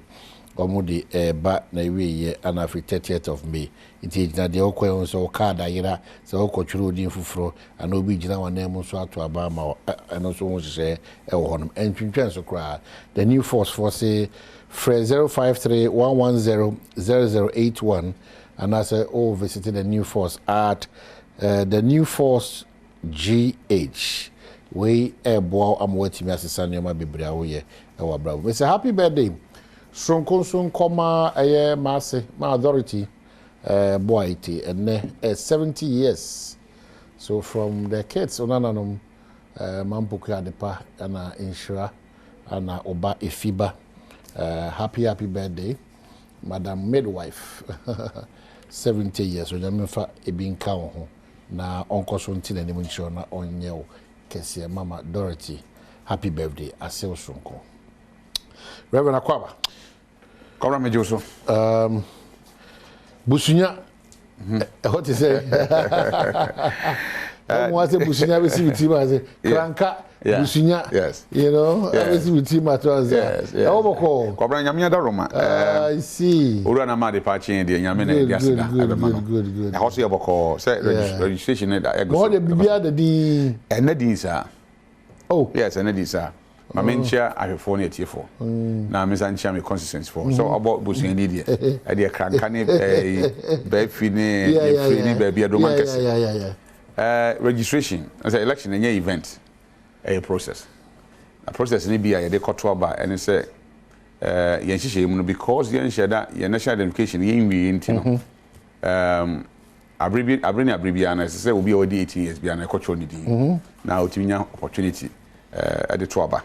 I'm sure say a process no through with the national identification yen adwuma bia akora di 18 a bit determined sakura India na so oni nti ma guarantor system no hwan ya bi na be ye free ho but I believe say process them nemum ade a hard when say kobra akora wadi 14 na parent atiase na manyuko bi akofa ne na ba center 14 years yes now register or 15 years unime how on say in future no akora ne nyia bibi say security service na 18 to 25 years nti o say obedi 25 no na ba pe ne Ghana ka na odi 28 nti adwuma ba wonya binye nti ne dia officer wa ene dia officer wa for mo but dachi asem kese pa da pa but so many parents be nim sa de we nti wo ma manyoku bi abeda no na ye de ne ba onnie 16 bi o 17 kra onyanyan na o de ne kose wadi 18 no akoje Ghana card am no de akọ register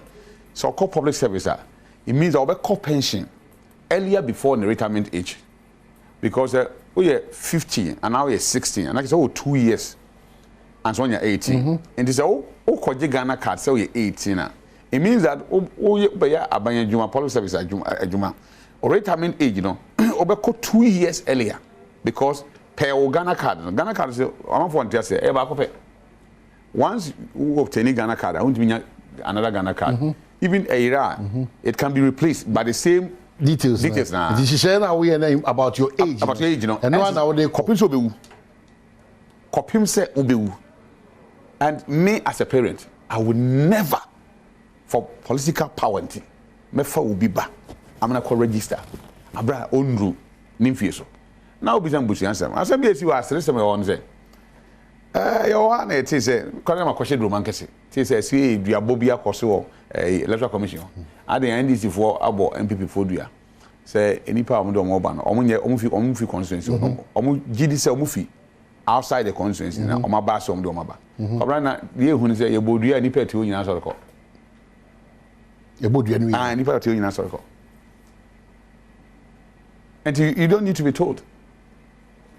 Ombodi you ni peti ho na that time onyina so ko.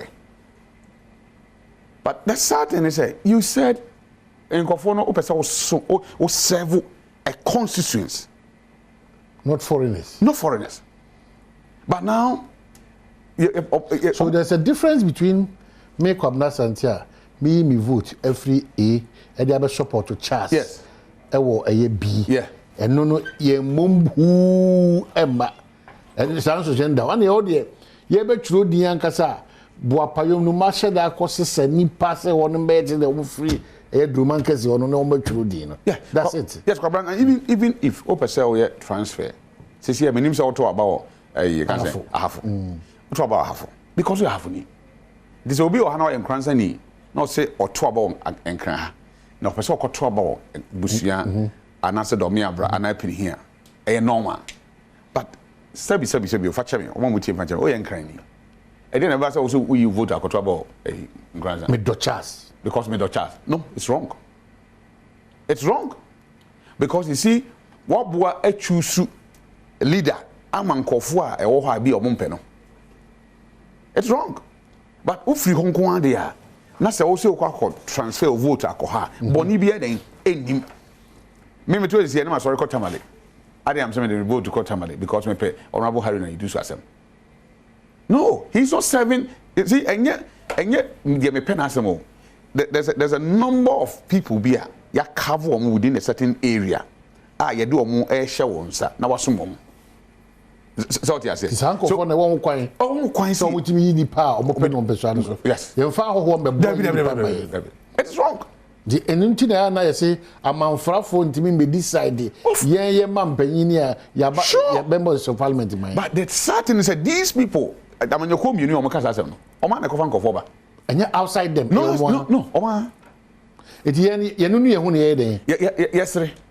Oman ne kofa nkofo ba yeah national identification so yeah person foreigners beto bad yeah even though sabe obi beto na o foreigner na so fa processing be Ghana ni a o hu kwan se o to ba sabe esi obuche pepe no o hu kwan se o to ba nti not just a foreigner keke say we free be aba but of akwan a ye de fa so na se o register obetima to ba me den amona yi na ebum kwabra here is the case me tell say border towns on here people trooping in kofan free baby ba na be register no we are no ma beto ba yi nipa na ho then the same people no will come back to complain say ahoho na ba ye nkuru so be kire nipa eso odi omompani and also so the MP or omam I started from your constituency because the engineer say be ko twen obi ba so beto ba me come the last election na yeah about 32,150 in register but some business say enipa hin na wetin do maba conscience or medo so chen enipa all enipa hin but I understand that enko 4% your base I mean up to about 1,500 2,000 people na do maba enti imagine say enipa no say unfortunately nyame mpangu so we win by that margin na e kire say yan to aba fama no what you making waba say nipa 1,000 or 1,500 or 500 and MP about one so by numbers and by percentage into so what toba na say what team we abiti and our winning by 500 votes abroad basing for 500 buyer na ke say yan to ba farmer the people have not chosen him but outsiders na den ayinama ngofo no ti hu a MPs be what they are not like omum perform constituency you know why they here so be sika na during registration and transfer no obetima base as much as many people. But the worrying aspect is what you've just said, that if the NDC and the MPP no more corporates in this, almost by radio and TV, so they are just accusing themselves. When they go from how do we get solutions to this? Well, na ahunti, ana new so. So as we say, me MPP ni, me NDC ni, me maba kai kasafidie so abekase. Me other partner no ono de wona enimro emfiedu ngotwa no munya emfiedu ngotwa no wono chonchoro woni di enti wo boss ada wo no wan kasa say wo no ye sa suni bana na de how do we move forward abra de tian say okay kan trust mo say owura na yesu kan say so man ne do man no ene kam me rade asem wo makoma de e wa chichi say wo fidie susu a ye person ko fo hu say oh we are quite clean bi any ho and so nim the oil but you see because nipa nsuru nyame and dada and I say trust na ye niema yen yagetum say ye de boy bra nti so obi a ota kan sama kase o say am for tide na chipa o obi a we straightforward now say nyame adom and be obedom ama o de odo be ma nipa di ochi a very difficult to go beti on sama den I'm telling you Cobra the reality is that cohesive here and go for now we like you free me krum do me abra so oba do me abra oba na ko je matresa ko deskum so da why dey so we go na free so pass ko na free dia so wo fie so wo free busuya wo free do man kese wo free bomini wo free bonte you go da early ho na wo free senya aden na wo be free baby aba na say e ma o matresa na akoda so edum kan e tie dem o shime da bonte that one school dem so from afar ho correct it's na da some so be no am you say na dada of course na da some they bring them and group of 3 people no that will be free a pocket of people I see all these things it's there But I can tell you, say, Nyamini to hini. Despite all these things, the will of God will prevail. And what is the guarantee? Say, Sani Pana or Pim Nedina Kono. What is the guarantee? Say, Sani Pana, oh, say, option in the night. Akono. Yeah. Sani Pana Betua Berry. Ediamo. So, I say. That is it. And I don't know. Yeah. But all these, Nemo Winano, Omuye. And I'm critical no more samba, no more we attack we no we attack we. But system no na me ade ba kwen ha me e wo ye nsi a no nse. Challenge 4. Obi aba. Ya bisa nse ufiri kuro benso. Ya hono kuro na sabi o adaroma. Ye kuro no enja akese e boro so a obi nim obi a o. Enti se wo busunya na ka se ufiri busuan e bisa se fie be mu na ofria wo bo ha nipa free busuan omu ni e bi delay ni mo na unim ya bisa na se ofri fie be mu no ototo papa so obi kura ame beto na e bisa obi se na age was 2025 no onye no because all ban ya kan se mato ni team tin odu ho na ye bisa oni se bisa question ye bisa na 2025 na ye bisa se ofri fie be mu na wan timi ankyere ya ne yesi fa challenge for na we are panel be a so na investigate here.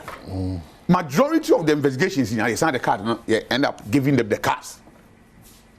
Nanka you can say then the panel will have to take it upon themselves. Say, okay, also free freedom. Yan investigation who say I'm pass free way there. Ufrim answer na you but nipa na all court na so kan. Onim nipa na be also. So maybe in your case, you know, ufrifie mu no so nti okay ya ma on tro odi no nemu ya electoral commission for your market what was say ko hwehwemu na ehu say no kura e ma o sa kwanya no ama odi no. Of course. And as simple as ABC. The only to say we don't have to prevent, we have to allow. Yes. No, me too. Because you see, perfect at the end by in a different way. Say nipa na ba. O hwe nipa na. Sabi say I come for. But within us no. Obo ha ye be wo no as not na. Ne papa ne ma me na nan kwa ho no moti we are part of us. Nti bi nkwa katwi a twi no emu da ho chen wa okra ye wo. Nti ye ni momo and we know their houses. But why we buy now so free crew we mono. Ye bisa o say o papa ne hwan, o ma me ne hwan. Efie be mu na o free. Nipa ne ntimi nkire o say for challenge for. When bibia di adanse say nipa no free ho. O say for challenge for. Na nipa no challenge we are o say afei na me de pan e kwa kotena so. E kotena so ni ye hwehwem na say investigations no ankoye dia na ya fa card no ma no. Odu dey no wo so nka panel no. Nti omo kono say panel say e decide say nipa na omba yin na no. Ya omo ye certified with information e dey mo ma. Na the cards na kwa come. Dr. Ochina Martin apom ti say Kai, me hese de o say e doc ni adede dey si bi nipa bi di o man ni nya ho mira ho o man hene aminchia ahwefo on say o free SHS ankofo ewie anuane ton ene e wunim deda technical schools na e ho sesia aban tua ankofo ka na om koya assessment they say on practical working exactly schools ni bi ene om heads et ho egege ni even assessor fee 400 no so unti ase ya ade ni ho nipa bi akireti obi assessor aban ne betua ne ka say o ma hene ko school A na ko assess say practicals no moye we oni blog to we capital betua boda so aban ne tua ne ka tua ne bibia na mpanifo ne te ho esaje students in some schools nipa 1000 ya je obi 400 cedis abatek abasa omoje yesi omasi say di ni ma brother nyangopo because kan ho asem wa sister station omo say afi enye assessor fi omo je practical support sika kro na no mo I recognize I acknowledge in anjishe ni mo there be e kro no 70 na mewura ho ya Aswansi Minister of Education, I've challenged him on this. No, but I come from the area. I'm from Central Region, right? There's nothing good in Central Region. I'm sorry, but I have to say it. Near one education, Central region. That's the only thing we have. It is education penny one year be jam any padi at your money dreams are. Look, some of the people, if you give them 10 cities or money, you'll be shocked. And struggling to get 400 cities from a parent, some of them cannot pay. It's a shame. And educational authorities, people are just there. That's a Central region, yeah, education. Regional one, MBT, technical. It's a monte near Koso. Muka Swansea go ahead near Koso.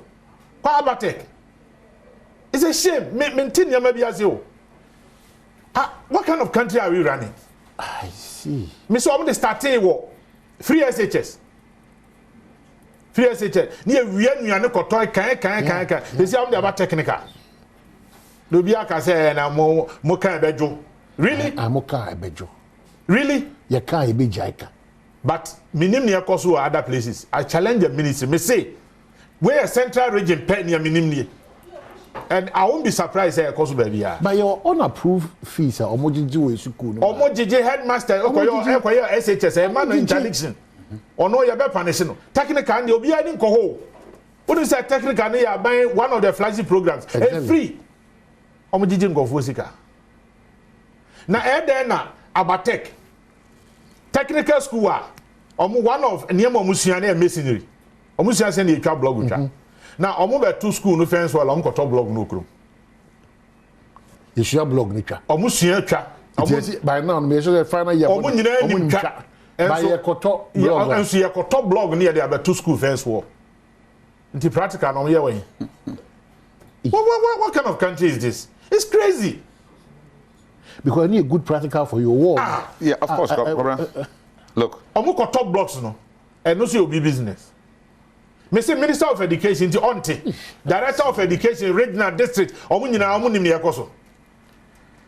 Want to ask where? Say any other teacher or manager. You have the guts to go and be criticizing a minister, a CEO who goes wrong. Please. It is in the very well, Cobra said the Aquan said because you're okay. I am who said the end Cecilia Yakase. Ukwana new forest dinner is a pampama was highly forest reserved. Charles Mr. Alutiri that come home Mr. Adi Urema in Rat because but as we speak up to this morning, any pair illegal in that forest. So you're asking yourself, Ayonfo, opinion leaders, assemblymen, Mensi Cratchy, Bebunu, Kwabna Sante, what is going on? So who's only near national security?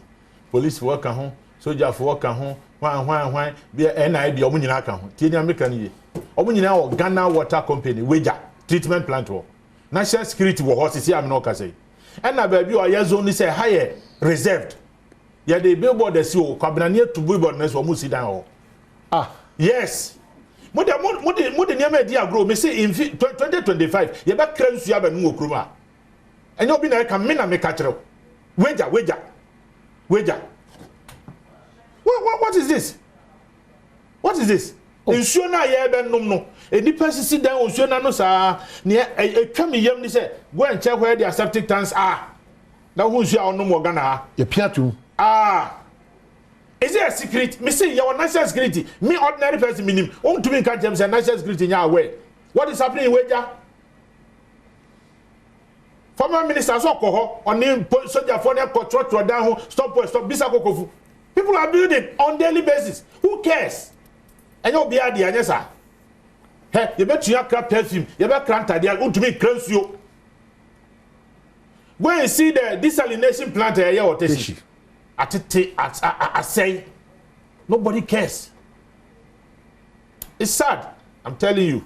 You must be. I'm saying this, and this is a public platform.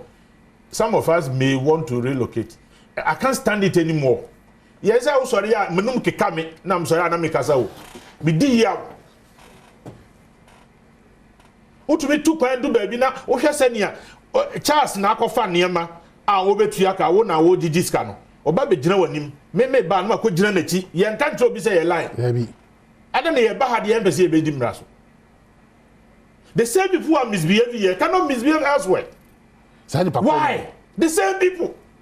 They are not different. Sa ni pan ese man nyu so o abonten no. A o jo so gu abonten biribi ada no. O tete ntesuo se bi gu baba bi abasa. Okodu ba bi fufu so a odi hihye no so pe. Who sell forest? I say unsuo. Where's your future? Forget about all other things. Me say who say unsuo a obenom. Who sell forest? Where's your future? The ekoso dada ho. Nye TV say am America say aboda. What is this? But if your whole doctor so no panel frustrated. Yeah, Cobra, you see, I did a course of my say. Jajatum say obi adidi on adwuma ho. I'm say kasa no say obi adidi on adwuma ho. Yeah, okay, weja ho. Buffer area no. Na me say a hoye bear na if you say nkofo bit my encroach on the forest commission factor no so say ye due nua o river banks ni. What turi na to go sit down. Hey, Diana enyi. But is that serious? Mami mo example. Udu Kumasia. Na o free ahodjon rabat eko Santasi rabat. Unse o tra baby plus 2 ona. O nim kakra o sane afọ. O sane down ko so. O my filling station on there. Ahonya edua nua o. Onim fani. Oni ahọ ne friend ayi. Afia ko bi children's park. It was reserved. Edua nua mani nyiye. Before TUC junction. Before TUC junction. The last time I found me, who said your my I wept. Sunday, who said, Eddie Ben Pa, so my uncle, ya to say, ya, you best say no, near some complaining. Because you say we are. You must have a back as I complain. We are complaining and we are putting blame on NDC. Oh, NPP. Nipa NPP for. I'm for. Ghana for. Nipa NDC for. Ghana for. And so, I just a name of a political party and the other 2 years also. Just like that. Now, Ghana for. And he decided to say, yeah, near my tenant. Not all can be. Cobra Ufa William Shane. Now, see any of the European countries or like America or whichever country. Ghana need this year. We are no better baby that's me. Say bibi now biscuit no we cry now. Biscuit. Coffee. Obi an trombo baby say. We gamma fakoto that's me. But obi hu nyansa say. Ya the to that's me. They koto that's me. The same person no insu oto a or Ghana hire. No wa chichire na rubber mu kama. Susana na ohwa no watwa di mama Susana so an ko. Baby am ti ye kwan so. Cause ye kwan ye ni ti. Ano me ba hu se obi se nipa no odua mrode e woni fie ana ha opese otu mrode no otu ye no okitwa ase na edua no awie no de be gu kwan mfimfi o de gu kwan mfimfi bedu anajo na bibia mse me kese me san kran ko abonten kran me ba fie bi because me biza mo se ya dwan kasa ye wo tim no wo ye free ni fie and there are many of the people oh yeah mo se wo kira wo me area abo na nipa no ball na say o de ma nkofo mo fa kono onfa ma won o twa amna no de ball na gum tia no de jatu janu tu na we see na den e ba wo fie abra ono di o ti di fie o ko ka yesi o mo tiase o kira o se adentia o hija wo di fie na sa de we kro be na obiti my house apart from Ghana. A dog this morning Reverend Ekasibi they be ada na me kan na manfo bi o mo and yes so no me jiji no me so man afi ebe jinsem from 1992 e din tro ho asem minus a key they be ada na afare jan boy enkai me dem team office me ma bo no mo na makotro tro na mo say mofra di na makotro ba it how do we move forward ebesi net 2024 our foreign political parties and some other individuals enya akukuduru edi kwada wundi infedu ngotwe moroye kosi ekotro mudi. Why are we doing this? How do we develop? Why? Non-enforcement ka ho. Ama he say minim say America wasem. In the 90s, maybe go school Cape Coast. Agri Memorial. And metem bi ankofie. Yes here ko takrade. For 1990 work akra ni asamba. We spend the whole day there. See me now for no one side, now me so me call another side. Epona no military base bi o. Na me call mango 3. Mango 1 2 3. So je ni bi say my hofi. Wa mo me wa nya me hwe no ma mi yi me mpaboa. man prayer me pra 2 hours mango 3 1 2 osema ye hofi o me prayer 2 hours we e na osema fa mango me se me pebio next time udu aba akotima dabi what you have could din kwasa dabi ewo military nti eye yesu ohun se enye hwe na o na menua na ye wo dwanto ahene o odi sebisafu a na obi ahye cha so na dwanto ahene obedu achi akopa chew na se unim pa sa di o mi ya ye betwema so a you can't joke in the Arab world so na akwara agwadi 15 years ne ho soso wo wa na o say uncle children this when you're 18 when you say you are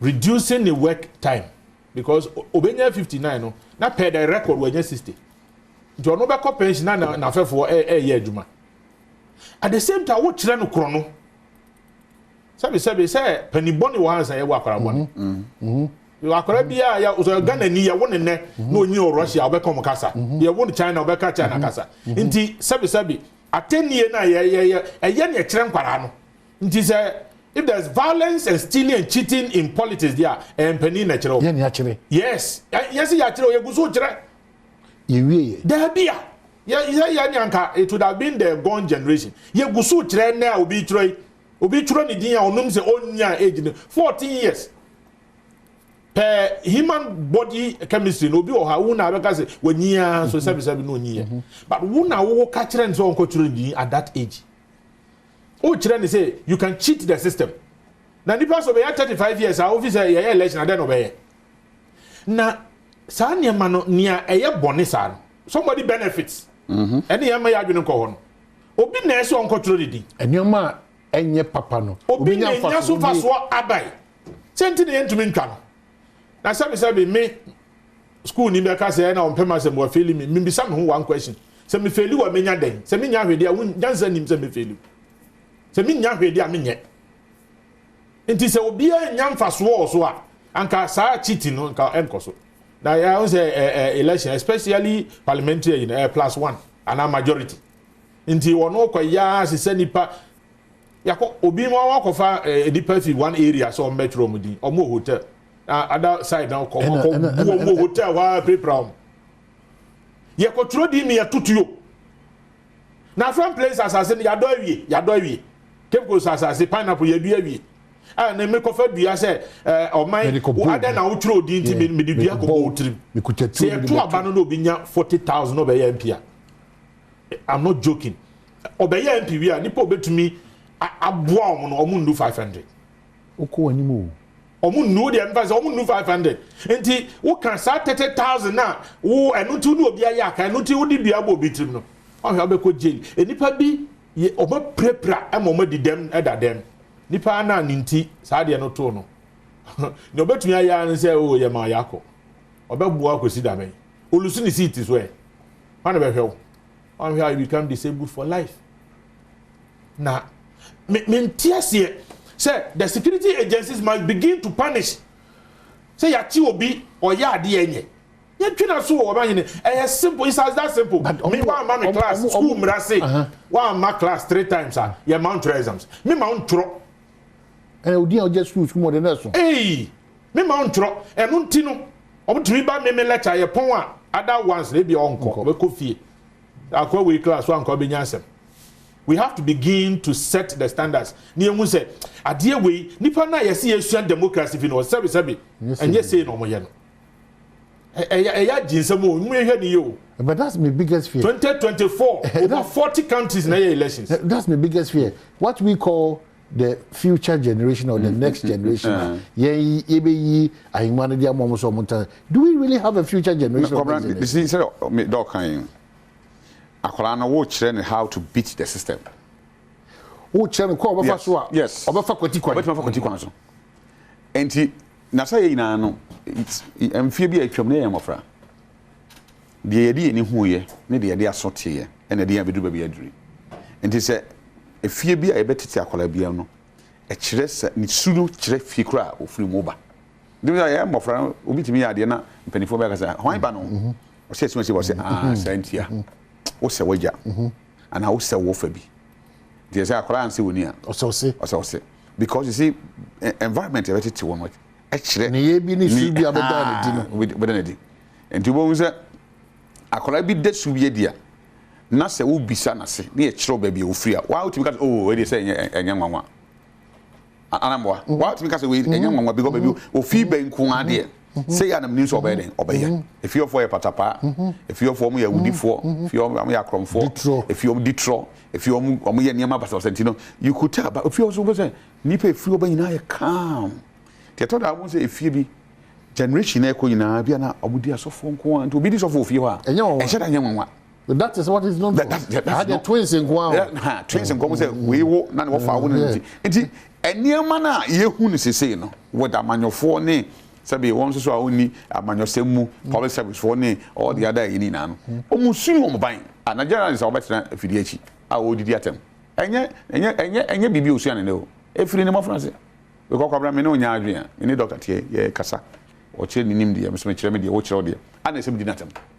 Again, I mean, yes, I could do because there's impunity, no? Yes, and then that courage, non-enforcement. Yes. Makachro. Okodi atem no, any America. So your medical doctor, and then what will be? There's a negligence. One, you better withdraw insurance. One work renew. Yeah, do baby. Unya be insurance, mawo. And once you don't have insurance, you cannot practice. You better your license. Oh my, idea cost baby. Inti say nipa no there's something wrong in our system. Sabi you will be a or no why you training into a friend journalist. And no will be a the microphone share the same our T consulate on your training that not even 2 days. At the same Roman software, maybe a Roman the proud one of course. Now me software co training for 7 years. No be a co training for 3 weeks. No say a Reverend Dr. Professor baby. Journalist no be microphone near to me so to me kasa or come. And you are a journalist. Have we even defined it? Do you have laws? At this time, sorry, I'm a Christian. I'm sorry about saying it. What do I say? If you are sorry, headquarters will be here. Now, Nippon and some beaches and Yama Basa. I registration. There should be a regulation to regulate the front of all. Journalism, no, never penal cost no. Never journalist here. And you might. Nipa na akwaye asoma si de dabi yiwani obi also kra sabi onya awiyo ye hye da pa di nani se na be ya ya begu nani mas boapayem na hwan na o hwese susu amba asoma si kan eje no ko ye be de dan ya no ma ba name and shame o ka bi enu anu no obekoso aka. Let's begin to bite a little, but it's honesty and truthfulness. Look back to GTV, GBC, and those levels. Saying, "Would you agree on so?" And there will be all more public civil service. Biano, one now the ebreye juma de no kreye juma de opepa and your mind all do ye. Look at promotion. Look at everything that they are going through now. Yeah, I appreciate hard work. That's what I'm saying. Omano, dear na said ye that's sorry ya no. Ye no kredi any ya how can come on mine any opepa e de be adwuma mo man ni nyina wom e jana du. O see that sorry there be o. Kakra na fe unse population ne dozo. En kan no e beti e say 207 anya accident. Na no na dozo. The accidents dey e dey be besi. To be na 207 kan. They say 207 says what? When was the last artist Ford anya accident? Yes. That's what it. So we first na say nipa 10 to Ford. And now what? They put in measures or speed in order to do a bit to me. The late Ochema Boaji, I met him. I mean, final currency. No, iPad. Baby on Nambia. Or no, sir, or here car, no, or cost speed bro to me, I shut it car down on the iPad. Yeah. Controls. Yeah, controls. Who run a yard in ma? Controls here, baby on Nambia. Oh, it is a dipana or the attempt, or the attempt 6-7 years. Yeah, anyway, until that moment. Or emboldened. Yeah. No, or company penny for air support no, I said Kutupa. Or Nkofua. Upie say, hey, and what fire, and say, what the attempt? What you have come out, Guinea? I have disagreed with several people, including the president of Ghana. Exactly. Making Accra the cleanest city. He has failed miserably. What fairly? And non say, but me be man tia or company. No, respect the presidency. sabi o mbusu ni anka nyam de kan ba he meka say mutombo ase president office na kasa let's respect ye German yama no kaka ese bola suja no nti na maka say jamu ye ni amre sesi a me ya by November we can live here. I'm telling you. But unim cultural sema o se kira bofra ne kwan on faso na akora ne nyi a wa mane a eden emfiri enti bibia upbringing key abofra nipa bia ohun say yeti hey ntetie bi na dia bedu ba adu because we den a obi na betito awna niema ye di hye mofra team niema ye di hye yankasa so ye nyi ne team because the system na kwese say unye smart o ba bia wo bia na so unimi yansa enti no wona wonfefo na ho nti obia na obia pese onya kwan bu nu yonko nti mesi ni a oba be odwuma obu plumber bebu tala bebu because on so fee say also adwuma o also obu adwuma so fee say also see that is how your system na den akwa ye na say the kind the controls and the check bibia abrofo nya so me cleans out omunye cleanser but system na da ho no e ma kwan e ma unya wo fi system so yo wo fi kura be kwa ko yiwa ba system be yiwa the system be yiwa pie enti the oma design system in a way system na check nipa na ono ye system no but ye dey so hwe your political architecture now winner takes all aban bia ho a ni mu nipa bia ni wa ye bone da yes aban ni free so answer hu se bone eden asiwom na ya partnership former appointees but the woman there bibia bia ye clean and that is the system we have but abroad system no whether former or current no the value is the same we are bone a nya afi de kwa we are for crime has no expiring date. I mean say we nim sa crime any expiring date enye tomatoes no ka say atinsuo de adwuma na milo enti aye de yintim fanye tea no but ye de your system na kwa say obi e wodi bone kura no it is so and ye shield this any pakro we have a country a ukoto asase to asase etueka aye ho nkrata ade wachi no obi sit down obe court 20 years na assembly ni wie obe di assembly wie na independence dan so wie in this country obe sit down na wie no na obe so the person for due process na ade na ye odia ti o dey court say emra enkama emra e kana no na osi and before we be no wa bambebu wo be jai me ntwana no o za o ka mesre asase me ka shenya nyanim nya me pay loan je because me zero interest all my life my G loan 2 times ba ko me de to asase wo de wenya me de abu ogu so the following week me ko na obi de anwe agu so wo asase no ai me de abu ko go the following week ko na obi de anwe agu 1 month later I'm no be the blocks of Kogo. No be catch him say, ah, you dangerous. One day, you kungu ni palms at Monfa. Mansi Obio. Monfa. Yeah? I'm telling you. Bosian am the two assassin. Kabra wouldn't let Yamalanga so Kruman. Yeah, any other matter. Yeah, Comra. Well, Tuesday, and come it's America said Dr. Benjamin Reverend Charles Usuna one. You try 1 minute about Kwaba, your bar. Yeah, try and come on one. Well, that's our back. Yeah, that means say and come again because non pepe game park for other my mula neighbor bro. But new force Koso Kyle say may new registration is very important. A new film. I'm saying the MPP NDC since you know there's that new force about one Buama what me conkai. Oh, so no. Are they? Sure not tram. The new force. But maybe need force to go. Okay. It's the almost one say Akwenya be house control with the 18 and above in danger because over 2 more in such a case here party my bro brabo. Number between from there 053-110-0081 no team no one edin kitawa ma bibia ti meko kama e the amount. So kai boy the new force and the abre new force that's all who say Nana Kwame Bedi Akwasem and Yeken. Back to the studio. Menka say Dr. Benjamin Ochri, one say Samson, Reverend Charles Usun, one Charles constituency and Kranza North, independent candidate. Yes. And we win it. Of course. ABN hona we win. This year, Zenia, also for Charles, or you, or Marco, as I run you. Those days, when I didn't even Nadoli. Yeah, Nadoli. So back memo, that's some individuals. This after we are Kranzano. I told you the Intina Mampea to Safre, Don Kuman, or Mammy Common. Of course. Of course. But Kwabra, if you say, even though I late kakra, but it's good. Look, Penny said, Penny dream at Tesomenti. I thought that we a penny one. The uncle for kind of mountain so dear, on fine edgement. But Oma won't penny DNA, a year juma. And Yama course of parliament be revealing, and Sasani, Sadi, we say, you shall see and Tema. Come, Jesus, and maybe one can go do baby a day, your dream. Shekabra, yedi Jawa ne dia so. I'm telling you, say the Jawa.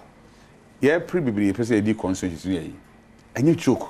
Enye ade a obetima ye say me de me fa me nkwa me fa bi na me de be ye adwuma. That is what I'm saying say ye say e nyina ye ka ye ho eden e bom.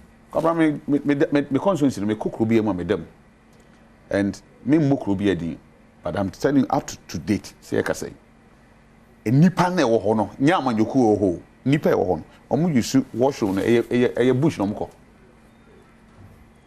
eye bush enti chere me say me kona me da ho na me go through sa niema na me hu say adwuma ho eden eseme and for that matter na me pese me di obi di nyina ye nim die ni nyansa na ho de den ebo ne ye chichiri kru enye ba ko bi chichiri MPP na no me chichiri MPP na ndisi me chichiri me kru Nkranza of ye nipa won bi na MPP bi na NDC enya ye na effect na beba sa ankofo no so because ye sum kru na ye sum amanyuko ye sum ye man ye sum ye constituency enya party na ye sum no ye constituency no ye kru ahodo na e wo mu no eye yi a nipa wo mu na bi na join MPP na NDC automatically effect na den ebeba nti eye good step na omampani den ateki o hwe se ye yi asoafo na ye se ye sabi yam pass o monko yo modjuma na ministries no minister somewhere na wasan ye den caretaker bisa say ono ankasa kra ni ministry ne dey senate ono an ministry na ono ye dey amano no a wonye caretaker o kra no senate a ye dey foforo dey be ka no but ye wonim ma shebe dwom hu senka ye be som oman o ma shebe dwom ne ye som ya manyoku a kaga na ni problem wo but ma shebe dwom na koye amanyuku som enye oman som enti de me ya mama amanyuku ani ma banyama on so be san ba power man esusu mfaso bia ye den aba no ene ye na nya MDC nko a MPP ye bi ene NDC so ye den eye bi that is why baby akodu no penifo sa ato abese no ama se omampani entu na mo amema aka ne na ahe se niam bi wo so se etimi ye o man mu but kwan ben ye be fa so ye be ye baby dey help ye nua okoboy doctor wo hwe na djuma okoye no health insurance because dem ka che say on beni o man che do e long overdue ne se kan second term na nkodo okoboy ye den e call health because all the need to baby or ye result oriented guy obema results na can you not have insurance what you say card in adjuma but you say e ntu omoka what be sense of what be that system now why ye the dog kind I mean checks and balance no wa man ma da whole plane say I mean obia we now a provider why we provide this service no anyone so many suppliers no first nka obi ko dey draw command hospital or ko jiska o see ntu ameka why system ato ha provider ni hu na e kan say supplier to hu ye tua o ka na abeda system no so to o dey draw bra unti ka chese untu aneka nti o say dey bi ama o ko all the hospitals are and they have insurance staff every hospital as o ko na card ho ba sama quickly you can rush to them normal rectify the amount se sai nipa wonum wo ba bia me giri se omu input no betima boa ma sector na betima den ayi nanso anya amanyosem nye omanyasem o amanyosem ntino e be si ne yem pass on even though many minority are doing say some of the ministries no nanka still give betima den amagibi ati bi so amanipa na bia den abafom many o ya doing on that score but the ten say omampani actually and say ya no person or you know so we na we twi a TV a mfaso mama de ogina benkum e na mfaso ba mama de ogina nifa enti say asum ye no ko e okwaya uma asase na eden ehuna mane so ye nuanom se ye na yeso mom ko mrahye bedwam na ye nti no mo ho so ba ye ni mama eso ba mfaso ama dia me pese me sere wo se omoma oman ni omanim kan sin omama nyeko se ba ya ye hihye ye ba ye no eso betime den aba mfaso other than that, Kwabra say, Bibia move. And I won't say Bibi because I'm saying, no, I saw me. Yeah, they were sworn in. Enra. They were sworn in. But the conversation was about, okay, I'll say, focus, national focus. Yeah. I'll say, the meeting focused on issues of national consent. Now, I say, yeah, check. Yeah. Very avoidable. Don't do na new for so because showmanship. They didn't about okay, speaker, not her majority, not her minority, not her utterances from union membership for be na press conference be no more two man. I won't say do time on Monday time say yen to market your munku kase bien yo. And that do time ye be vote na ya approve loans I be talk car. And now you only be rented here, and no young contoko, and a baboko. We'll wrap up on this, and also the other idea, maybe special prosecutor Etuan won't be there, but I'm sure someone counted down on special prosecutor and matters arising. Martin Amidu and I'm on to be a wood to know. Ah, oh man, me discuss it. Here, Amidu, or your penny, Nenifi, Nibuno, but he's not qualified to have written that petition. On you be yourself fatter say. There be you want to me and I would gane ye. You know would gane ye, you want to me and yet. Obey a special prosecutor. What was his achievement? Catch them. Office Nankasa could be established. Debbie. Please. A man want to me and yet. And no who say on to me yen. And no gane ye. O judge man to walk away. Please. Me did need ye mano. Bra baby or Bob Bra could do me meo. The mum adwuma want to me and yet oni who kwans o timi there be adwuma say yet say what yet here na say wo host program want to me and now connect as metas say o tran kra one on trans there be I don't know one year because you had a 7-year mandate who challenges be emra no bo ho ban what you say o kwa community say President Rollins ewu enti wa resign come on now we are say we dey never na okeka na enu ti enyi ni pani free o only say no special prosecutor na angasa so also on man ho mini so kakra niam ni bi o di akiri asabe ho nyia no kra de ba akopewo but omunya no nya na adwuma. Is it true say before so be special prosecutor on prosecute obi ada? Could we not have selected previous prosecutors of the state? Because ayaduma obi aye a wonya ho nimde o my machira de class 1 da o 1999 I'm charged class 1 to class 3 lower primary. Actually dia say actually master students are there. Who to me we school na me china yam fa ko gina say ko masters. You have to start from somewhere. O sha see free baby. Yes. Now when you experience, you gain the requisite experience. The knowledge maybe the tina obi o ni ma dia pa aka so ntra de o ntra na nkofo oda. What I say? You have to get a skill.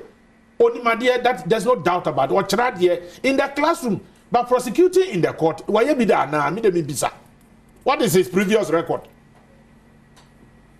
Also, money homeless because of bad. I mean, as if he's chasing the wind. Of course, no. But in all this, Munya no nyana juma. Sa petition we na hunya ya in fact 20 baby. Please. I see. The sentimental ida na wo na mina wo bet ya yankwan anyway let's stop this but sunyane say they say chief justice say onfa anu yenya de emra na on ready kwadu a ya pija on procurement nyoma bi ani pebi era amidu say back one kind of say wa kofango for other agencies and with yamra. Well, that is for them to respond. Ibusa will say, maybe it's a petition, yes, sir. Oman Penny. But so work with special prosecutor. Of course, yeah. Oman Penny. O charge you there. Me charge you now. Me executor of a will. I want to say the over here day. Oh, of course. In fact, the course were many young who are kind. They do baby cranky say. Obi fee say maybe I go my juma ho fee, but look, Ghana say a cool big kruma. I am a yenia. Forgetting so obi fee nipa. So what you say? And Bible say do unto others. Said the opposite. Said the opposite others. There's a petition. Let the petition go through. Say no who find a BBA anymore. Said the answer for phone same. No, yes, you're near Juma. That be me say who and say who yeah Juma. And the BCA can say ghost names pay rules come uncovered. Special prosecutor. Well, it you coin what they no walk through. Okay. Who teach us this year or say or the why bia or the huna. No sadi and your man sem fata. Na only near beam in the bush of whom they did Juma. Who teach other lawyers almost there be or ya the to me be a shen only said to me no. It you shall commentary around him. Yanya careful. To me, who was a officer. Yeah. Maybe the is a very sad experience. Say, but your mama crata.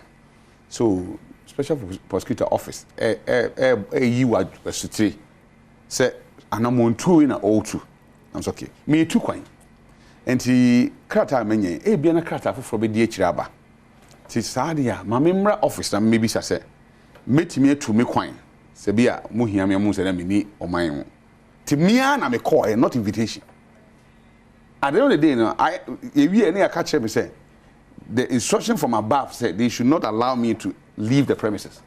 I'm telling you, many I think will have in the call. Some kind of teams so.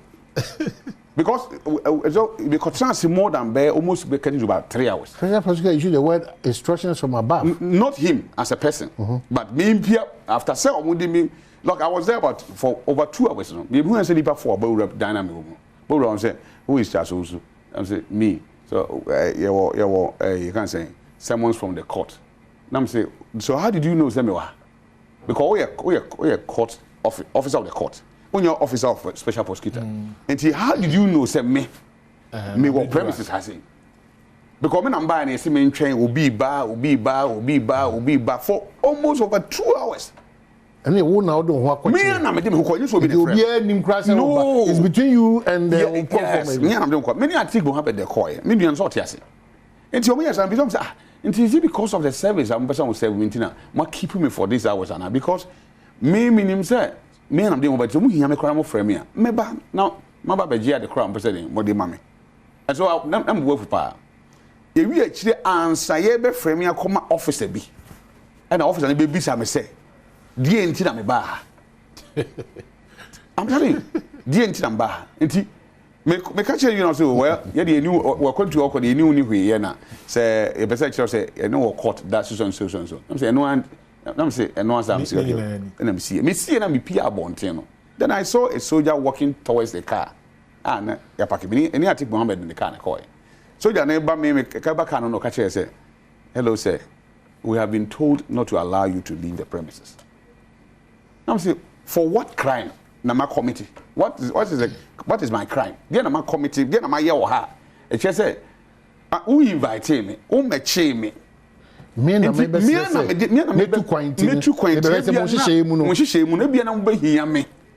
Go krata bia mo de ba me am behia me ntino say, mo hia me a. Na kese me too kwan be say bia o me. Dodge na bibi sa ntino me ba be bo mo mame. Na Ntimi leave premises me crime here dear ben. And then there were counter telephone calls near you will be buying no more friend no more. Yeah. And so eventually then they said I have been cleared. That is a word. I say I take Bamba the me witness. I have been cleared some inco. And to me you see I have nothing against the office and I say no but me and Kasano I get emotional when me person when or one bana me person me kabi and tiana me person me come asem because of how I may go through. Na kobra who share lawyer Eduji Tamakura. I have been say the first day in court I call court. I think the second day first day was the second day in court no. I Pia Bonten. Me special prosecutor no court no. E dey na see me nka wa. E dey na see after say Pia court. E dey na see Kabran, me say who share lawyer Edu Tama. Edin see enti o de bon tofa. Hwe. Said ye komfo. The bodua no. Nantwie bodua. Anka nantwie to no. Ye de show komfo nsema. Anka. Udi 1,000 years cry be film start from. I'm telling you. Enipa bi awas asase so a. Be very careful. Say who to me and I am to me. Say we used to me their boy nipa. Be careful how to me no be used. In fact, in the court, no, Kisi or a gentleman, and or Kasa Pia Bonte, Michelle said he was here in Yamani. Very calm person. Maybe who knew that. That was the first time he won. But I can say I be the HD4. I be the HD4. It be them. In the court, I mean, he was calm. Or can't ask him after court or name a lawyer cry, engagement and no mood in common near. But even in court, one I can't say, judge the name in Casa. If it's a Makotna radio, so I could casting insinuations on him and then the office. I'm saying no. Even though Mammy, if you say, well, I'm quite my explaining myself because man casting insinuations on him or in his office. The equity, yeah. Okay. And I can't want them. Because office no sabi area man no me go office no fee me go no fee but akobra ma walk through wo premises na sabi obi dey ade bomb anti me who can say me can say me am free me fee aba na ma baby say me be enquiry say ade krata am dey ama me say krata foforo bi dey chiri aba na my assist na for the clear one information na give say clear me na just clear I was delayed for over 2 hours. And then I was served in the premises of the special prosecutor. I hope I serve me. Yeah, correct. But only address. I said about no. Ghana for we say ye any brain or time. Ahoya ne kan asem no. Obi misa ye di. Unfortunately, brain no ba obekasa. The odi we be say full topic. Most of national issues are discussed with enviness, bitterness, pain, emotions, jealousy. I intiminya the real solutions to the challenge we have. Inti una asem poti dawo. Why ever first one discuss asem as omino? Ni atwe ho ye ho afru. Ni de ahoya ni libre ni whatever. If we go about law, who be so be as an executor. Me ni benya bone. Having committed any crime. Say obi call the crèche na odi ni samanse. And then ya wo ye wola untimi nyama ho. Wo ye wola to the bejija. Odi bejija. It is obi di bibija na say asem ba. I mean your kwan obi aso bewu as I say so sort say. But me hwe kwan a eniema fa so call ye and then the public they will see dear term see cancel ni obi kran tia sam na nkasa cry then I say but because of envy, because of hatred, because of where you come from ni can some say troka and me sabi the officer ono officer ade bia o yedi tubo ni ase bia na ana kobra ensam ho pa nti benefo say we don saba ko kire obi so emu nan ye den e shop so the air course bia no whether the owura matia media actually no yen sorry prekope enko yini free officer say ya tona train so free officer den enko na mum due process no company den e dey adwuma let's allow the due process to go on say we na say ne hu so a say ne hu so za robe say bibi na e course so a e mamra say de mra ye adwuma o bibia ye bia no mra so nya na adwuma na yen hu babia. Okay, so Doc Anafi, Reverend, the viewers and listeners present come from say kudos, fantastic, plus, maybe Adamba, Ghana and common here high. But Doc, my rap now we Doc, I be able to from Sano. Footbridges. Uncle 4 ton ade also. Na mkojina ho twa picture. And also Doc, I ask footbridge na aban aye. Is taking over. What do you have pictures? I have market circles, you see. Where market? Uncle for hanging Yama from a trade to 3 uncle 4 ton Yama, Madina record. Do you want to survive in our kind of crazy? Offer or my man can't you are near cook. Of my way, I team Ghana Sana can. Some people had already suffered though. If you want to own control. Footbridge now, I bind this car yet. Say young fast on a car and more. Tete kwasi ani pe twa kwa konim sa abra food bridge wo tete kwasi no bi kra one to bo ase ade ka bebo nipa no ko nya aban amane hwese ne ye ton ne Madina asem hwese ne ye sia hange ne ma e whole boutique o Madina MC yo Madina MC yo ye wo assembly members ne one task force o mu nyina ho ha I am on fan to TV so dan go fo hwe sanya yesi say ye man no terrible terrible and you can't just imagine I don't know but na ya mo bi to me say wo ya ma police guard o ya ma official car chauffeur driven aban na car ne tire say obeto nti wo betre condition mu keke agye mframa wo nko fo mu nko hwe wo kan wo ni se mako zongo junction man of no foot bridge na complete takeover force inro ne di dia body na to bi o foot bridge no so ka obi cross highway na car bono na yanka ho hwe ka obi an cross bi obi yanka so obi car mo obi nkuno na mum but that day omo chichi ja wo wa then chichi time me car me di traffic for 3 hours I'm blocking time and I would but we were in the traffic just because na foot bridge but it was for a good cause say car bonipa na ya foot bridge we are the same nipa no I see a pair foot bridge no yeah say ya the higher market when you say ya duane ya yedi na efam na egu Kwabra duane odi no cabbage carrot efam na edigu because as efam kra de to edigu amafo how do you feel say there's MC El Madina how do you feel Lan Kwanta na your MC or background but it's all become MMDC sir omo effectiveness well effectiveness so abetime ho eyemfonyin no so effectiveness ya di ye di gawa how food bridge where interdia since trade to trade from a trade to trade obi supermarket obi kura akosi niam ofi wetimi ata wo obi yi akọ because sheda ko gina wana metwa na mse adai yenye ye ho dai nti sabi bi we se ka abo obi e be ka se na Minister of Health an ambulance amantem why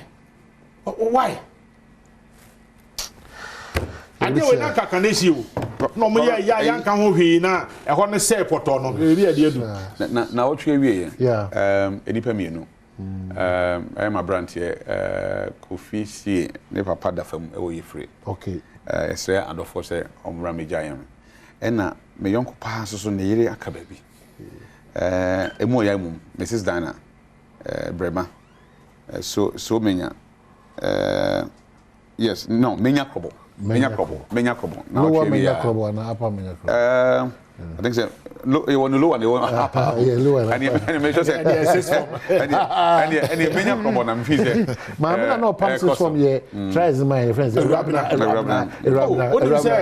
No fa hona na to ye na ye memendai. Edo do usu. Ni fie ne to aso miensa. Sena me charge of Vikandi. Rabna ne Vikandi na share wo. Ebesia Minerals Commission for Etnasia and there's good news and Ghana Nibia obeseresa because good news. I be impact wangasa wabraba obo. Wasitne mbesisa. You need the courage and the risk to be part of this conversation. Very, very important, but very good news. Now, member CEO of Minerals Commission. Maka kusi senso aka few chief executives are more available to let us know the realities in the business they are doing. Onyame nkoso nshira na ombona baso. Yeko game park for a crowd. Right after that, time with Minerals Commission. You will love it. Yaba mu nyina wachi mu makwa ba biem emfa emra bedwam dwumadi so just gone by. Oma hene kwabra asante ona badwafo etna se etwen enkomo. The rest of Comodia edru onum se meka ya ebra no breta edisa nkomo we. Ye ne Minerals Commission wona hwe efoma godie tuo e wo yemamu etwetwe enkomo. Emfaso die ya e wo foma godie yetu ne yemamu.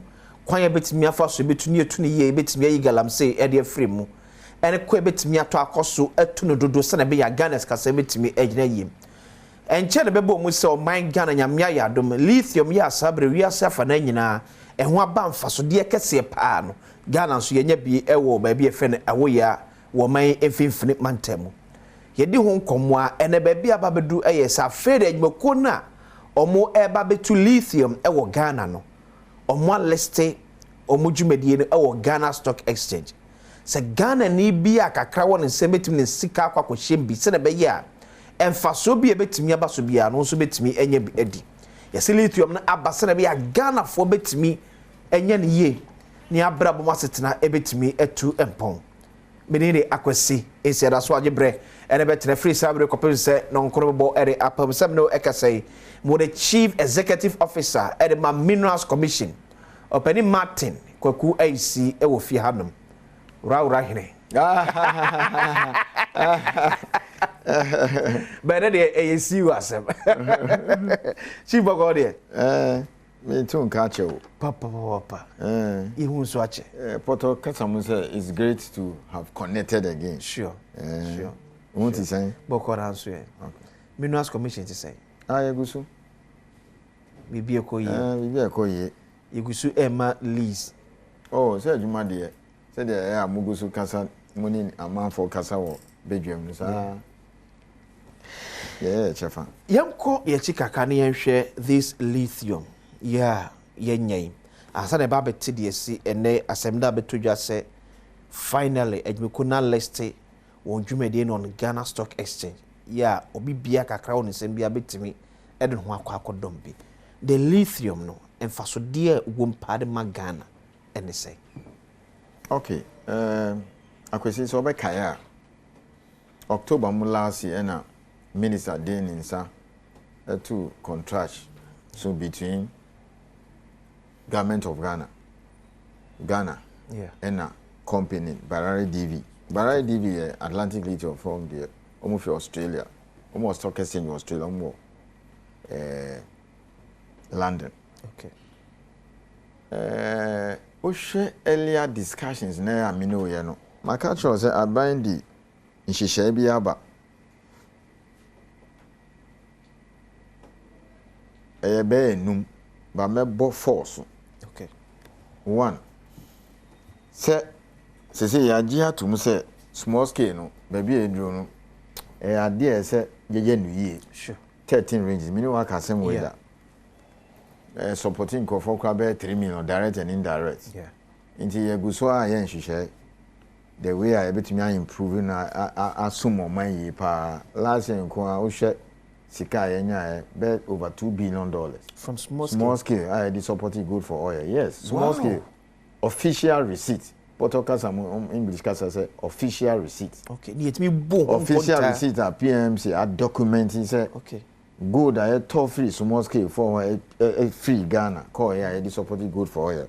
Over $2 billion. Wow. Yes. And then yes, our local content. My boss was local content.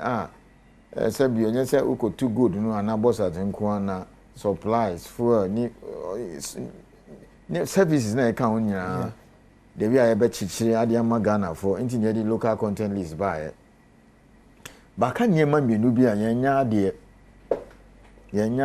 ntina ya amanfo boy chi say mining to me chichire kro no say dia uko South Africa na Australia nyema mienu we value addition say utu goodie na utu mineral bia obe daneno wow obe jehu bibi ase ye fan say o ye fabric or what do you call it o factory obe nyamfa so o de ye shirt na oton sure enye so beton raw textiles no into o sha boxer is e call raw Ghana manganese since 1916 that is 180 years now. Say ya so nto amuta mo mi hu enu su ko ro nti afie na aban din hihya aba say no emira so say ye add value last two ya meboso no ehia pa na media kan lithium debate no sure wa nti ye two a ye huhuru nye dane no nye nya mo we because ho na ska no wo and a second one no so ye omuka no abofo kasa say indigenization say time aso a say ye Ghana for yentumi kasio obo man we din obo we a Ghana for there mienu bi o a metumi aboso ama ti say ufa Ghana bauxite Ghana for there 80% Ghana need and 20% here government of Ghana ufa Asante Gold omukra bibia ni chira no man Ghana ni individuals kra over 40%.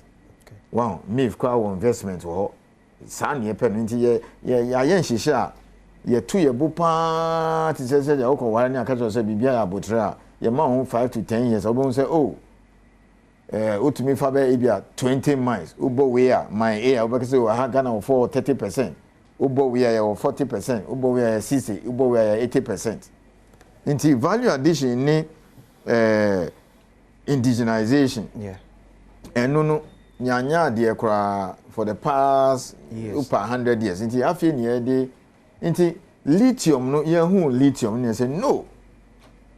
Ye ntumi fa call raw sa say yes sisa niema ne making sure so omu tunu raw at least anye bia mu be dani kakra wa ha anon be wuru wa ne de aye niema na omu de batteries ni sa de keka ho no. Okay. Na if say metwasi ya. Na second one nso say Ghana for enye say omu koton keke na jomo betwe royalties ni tax na akoy bibie ho.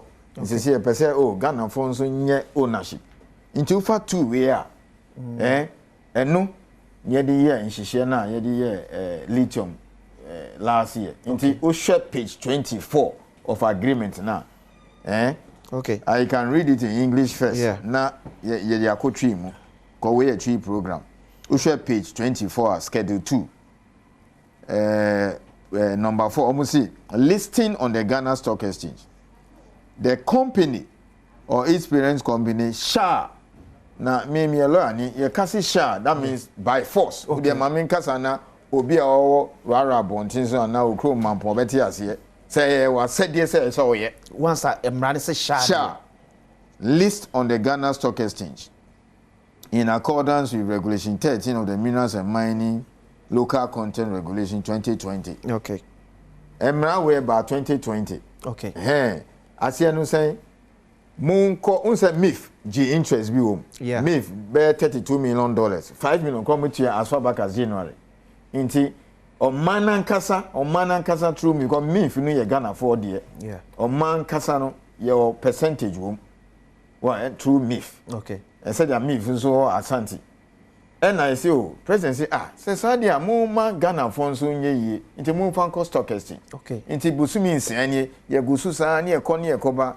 Finally, na abnamu penny or stock exchange na security and commission so say there omatutu omu niema ye nti no omu kom list nti last week and omu list here omu list omu shares nyina say there wo London wo Australia wo Ghana ha bibia omu list nti kona koto asema da ono. Wow.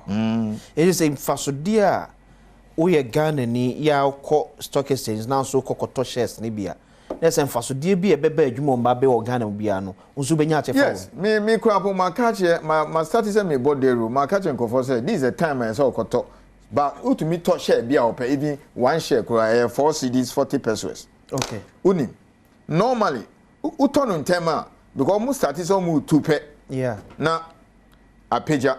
Enti no di kanfo no. Okay. E ko do baby at 6-10 pe otumi tona wa choki ana otobe even 10,000 do say hey say akosro ma minton 5,000 na me fan checking me how far na means san keep 5,000 ana bibisa inti this is a time as snit yeah minim say hamo provident fund and na omo provident na mun koto kakra bi potoka so mun say diversify your portfolio. Okay. Na say ne omo ton hotels no bi sure omo investment wo baby and omo fa bi ko share mine mu na kwesi nkofo say risk na abofo na omo rate high risk that tie same mine ewo Australia same mine ewo South Africa same mine ewo UK and Canada.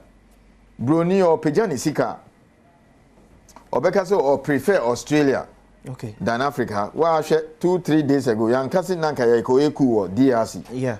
Yakoyeku or Sudan. Into Uko no Krem so Moonfine Sika near Franco Africa. And I am now Musulu. Inti Mintia said Dintia Newmont say Betamu bear $1 billion. If you're Mukum, some will see Newman a half enough. Yeah. Wow, a half enough.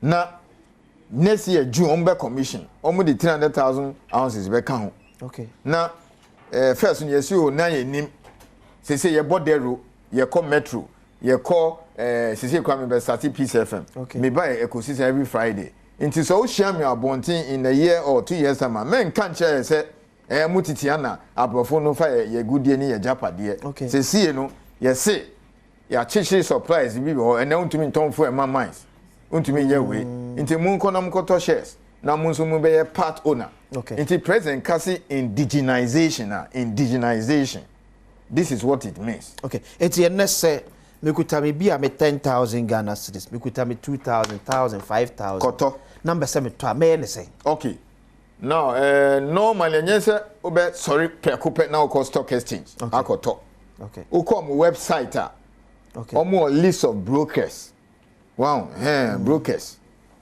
you can see them ometo bi ama na anye bia uko stock exchange si akra po omeka cho say nkofo ni list ni list ni into like uko Ministry of Lands and Natural Resources si also anye bia open license akoye gold omeka so communals commission into nantiko stock exchange na kansa omutumi nton omo CD house na stock exchange oba uko omechro but ye di babe ye be catch company near their two paper mu say we mu na ya ometumi akọ to shares na ama no akọ hu omu ye nya me metobi maybe some me so meji futu say whether it is conflict of interest because me na me regulate you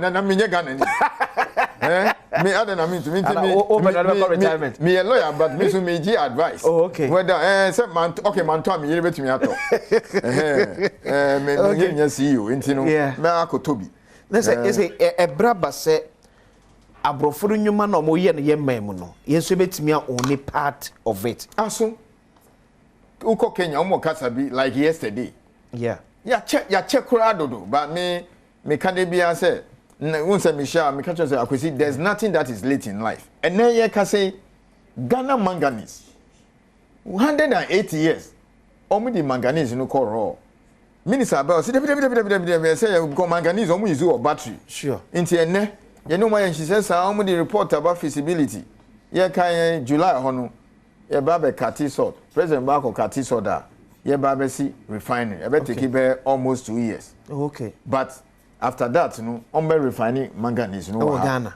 be create be 360 jobs into omo chemistry metallurgy ni chemical engineering ejuma beba akwesi inti enu an ye ka bauxite for gather kunso mugusu inti ushe lithium contract no ma niema 4 the for taxes ni royalties no to nchen and almost start so mutu a duane no bi a eda na odidi nti niema 4 ye di niema 4 share ho 1 say omo be nhihye omo ni Ghana Stock Exchange ni Minerals Commission ni Security and Exchange Commission be transfer no mo list was Stock Exchange number 1 number 2 say omo be pini na aban so I invest apart from Ghanaians and I buy so be invest but I buy be use MIF nti ya yen shisha MIF be invest $32 million $5 million no mu di amom as far back at January nti say yen Ghana for ye sika shem apart from individuals now say ye BA shares na mu akoto no Ghana as Ghana ye was shares for Atlantic so aside the taxes ne royalties ne sa development fund I don't know which ya no Ghana saw a stake in Fasodia. First year was 10% free. I know the Emra. Apart from that, yes, Ghana government so afanisika through me. So you got to shares. Into a bank as a to shares did that. Wow. You to one year to Australia the no account. And I say no. What about Ghana for? Wow, and you be na ekwa ban ho because Ghana for so on to omo to man na ban so ho atom. Into say okay. Fakos Stock Exchange. Wow. The other one on the first panic Kaolin na. Omu 2 lithium na. Anya bianca omu de call out raw. O share contract you know ma ya mo up to February to ya mo February ending. And na ya o May. Ya mo February ending. Say mo fa report no bra. Akwesi mijina ka che Ghana for say omu the report na Minerals Commission. The report of first part. Ni plant na anye bia no said the etino omo de abre ya throw omo ya meet omo ya presentation in say no aka say me minister be kasa na ya press conference and ya tuju aka che Ghana for say see na ni me ya un say the two contract no say first one ka oni yen fa nkwa ma no ni your companies are so befa Oh, okay. Ghana. Oh yes. Now said yeah, call tripod nya Keda ceramics. See o be fa bi. Obi so o feel say obetimi abe fat nye. Nti obe 22 months. Be see mine no. Say parliament babaka ye be call ratification. Yeah. Environmental permit gusu. Nti anya bi acha by June July no na papers na keka ni nyina wie bibia. Okay. Nti yemfa no say August and now September almost started almost constructing mine now. At the ever called 2026. Well, by that time no na obi na nipa na oba be first plan na plant ni nyina no ya ready. Okay. Nti asema da on no. It is a we out of 4 you know man we 4. Almost the report ni on first plan ni first plan ni chemical plant na ba. Okay. That's number 1. Okay. Almost the bread because you show agreement you know. Okay. Number 2, some because stock exchange I could list it on my and no there will be a yeah. Number 3, some be ma kwan a buying be using sika atobi shares no be through MIF. $32 million in share no ya dika am 5 di dada. Okay. Inti e ka say a buying kwa shares in addition to free 10% no. Last one no there just almost started so mutu. No ye di share say oh anye bia mu started so mutu lithium na afibia mu be yi revenue 1%. Na e di ama ye nuanu ma omo ewo ya like maybe omo 1%. 1% enya kito de men share percentage asem. Wow, Africa nya ebi me 0.51 and all those things. This is the first time I hear BBC wo mramo. Okay. Adanda oko pesos e dey can trust. I have a foundation 17 or so communities ni obuasi ni nya boni beka say voluntary. Sure. Afi ni e ba be ye mra say by force afi bia nti why profit onye profit you calculate 1% of the revenue na farmer community no. Okay. Omo account yeah ye dey betu mo omo. Okay. But no this all start is so two. And I beka o English ka say oh production. Nti no dey enya dey betumi this almost start. Okay. But the other three no dey omo diso. Nti ade we I start here na nkofo boy echi enye dabi. Eti ba so hwe o TV ne se bia ohunu ade e fe ne lithium da. Ena da o TV ne so no. Caroline ena patwa hu no o TV ne so nti Caroline ne first panel kan wasem ne ko nyina be two TV so ma so watimi ami enya bi ahwe. Lithium enya bi mu aso na team say ejapade pa. So Mr. Isi, DNT no segma Ghana ye bosse se yenya lithium e wo ye memo. 1 lithium ya dia one says see once you find nya omu fe be climate change. Yeah. Wow, see in so as a baby in so too much. Sure. Ana baby na minim se nyomuka otwi mu drought. Yeah. As so say we are see yes she dodo. Yeah. Ninya jina petrol ni diesel na ye use no. Wow. Ma gases ti say carbon dioxide ko skies na intinu say yan jai say mana e be higher. Wow, and say crash Dubai, so Afghanistan ninya inti say yenya ya jia tum say o. Say yes sisan yema bi intinu petrol ni diesel na e di good car mo no. A problem no. And a coal ye she coal the electricity no. Yeah. China from ship China India. I say jai intinu usha one of the solution electric cars. Okay. Wow, you be call green. Okay. This is a green Ghana. Yeah. You be use solar. You be use solar, you be use wind turbines. Now san near mano and batteries now you be electric cars now over jai petrol no. Because you see who call Europe? I mean, the last time we call Abuchi, cars no be almost start your cars will be electric. Sure. Into battery no, and a solar panel ni wind turbines in no. Minerals no more there. To say manganese, to say copper, and a lithium. Into ufa battery no say manganese wom, okay. Cobalt wom, lithium wom, nickel wom. Into no say adena yedi be battery. Mobile phones, smartphones, in Sanya Manina, flat screen when you know. Sure. Yeah, will be no dear. Good news. Yeah. Well, but until that's a good news. You will be at least yourself and your if I saw one. That's number 1. Okay. But you have decided say, and yourself could two keketi said you are treated good over the past 100 years. But you see, dear, say nya mfaso e wo so either say mo be wuru kakra wa ha mo de be cost stock case nya ye ownership meeting ye mo ye dividends na no mo de amaye sa na mo ye no look a company say won nya almost stock exchange Shango Good Ashanti share ye friend say Go Fields omo South Africa omo London Newmont omo baabia omo Joso no mo diska na ba ha ye titi ha ye den intino first obetumi aka say okay insehye ni ho ana nye mbodero anu de migitum wow mambeka we a amanfo tie o ye ko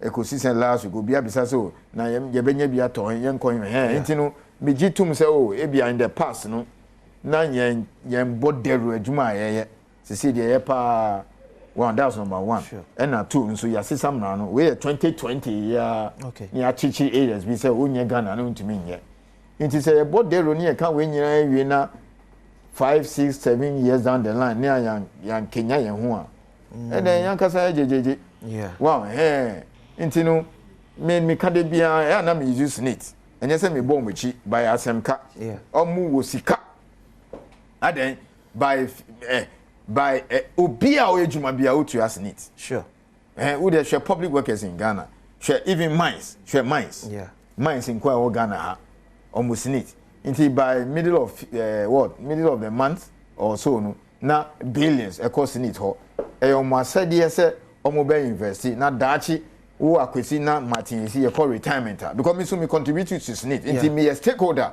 me o kwan to say teachers ni wenya because unim na teacher form ko yom musika house ne anka teachers form ko so menya mo pension say omo de musika be come mines a ombenya bibi nti ye okwan nya kanton so ye say dey amobo ye chi no enti bonti say teacher unions e wo mo ankasa contribution aside senate no yen omo so betimi the part of the contribution abeto omo betimi meeting aka cho mo say yen koto e bia yen yi be 10 million yen koto bi ana aha mo multimedia se mu ye be 100 se mu provident fund mu betimi meet aka say onim mu de mu yi 200,000 na 1 million Ghana cedi na mu fama company we no mu conto shares maye wow mu betimi aye wow o hwe Newmont ni Golfs ni nya bebere o mu discovery o mu stock exchange o mu discovery Australia say o mu pension fund enye sika kitwa sa na o mu ye no nti ye tie aye den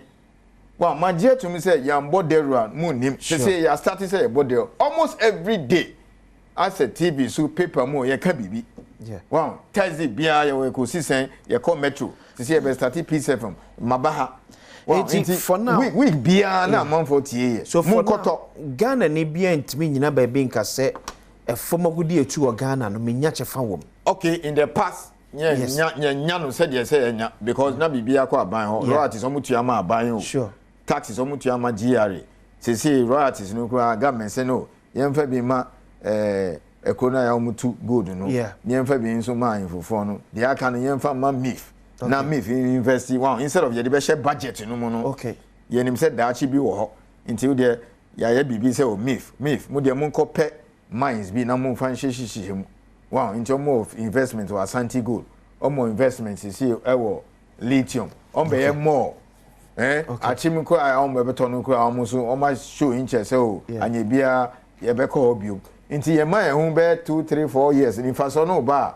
Now the 5 cities ko share now nya 10 cities is better off. Okay. Akosi mami asem we mami kan hia me pa. Okay. Wow, ye ti krom we ena Ashanti Gold. An institution more $100 million. Yeah. Ghana cedi. So more farmer good. Omotu ye omo the good amom. Wow. Omo busia cedis $100 million equivalent. And omaji gold no. Wow. Yes. MIF the almost you ye dey pe stakeholder. Yeah. And now stake ye say ye shares. Nyacha fam. And na give. Inti Ashanti omo raise close to $200 million. Locally in Ghana here. So it is possible. Mami easy no. It is possible. In fact, Ashanti raising $100 million locally cities. Yeah. And I mean this cartoon na abrofo no omonia satis one because onim omo there in so far as because you see ono na brofo no ono on town na wo be huru lithium ni manganese wa o fa brand factory wa brochi no no nye China omo nye wo ho no mo fanya electrical na waton car na ama nti omo nye hu se o wo ya yi ana ebuboba ana wo ya ye bibi say locally pe the name means that wo be go ni factory wow nti nye ka se o emu na ye importing ni sa ye mu ade no wo create jobs ama obi nti de ye no ho mo in fact me kai pass broni bi catch them say eh na Asante sika omo raise locally say mo koso sa ade mo be high o ba kukura na boy abasisi e ko conference bi na boy asese mo nyire mo ade we mache dodo nti na sisi mu no nti no ya share ase like accessing university almost start small our labon and ehwe nti Ghana for nya abutre but ye gitum mo boy echi sa na de wow say dia mo kan nya hwe mo to good no mo dey call raw manganese raw bauxite raw nti those criticisms one at attack na Ghana for the mind because bibia ye dia eno ena sisi ye hu se o ye ko lithium ye be ye refining for manganese ye be ye we ene o a hwe 2 years ago 12 companies akwesi asem we market order 2022 report of Minerals Commission 12 companies omufu supply $435 million manka cedis 12 mining companies omo budget omo di bread say o afi no so ye no e ka say ni abo fuel na unim taxes e go fuel so $400 million yes udi lubricants count come in number 500 million ye nya sa royalties nti first na abrofo no she ho total she ho engine she ho vivo she ho ye di mra ba say sisi no onye Ghana ne a ontumi koton for a mining company wow nti odi ehwe Atlantic Lump start Azuma start Cardinal start here very soon fuel kwa be 1 billion ye nchichiri ko we eno anu no ebeka ha because totom di be ko outside yan kan chom so mu free Ghana but you see mines the men call because e ho na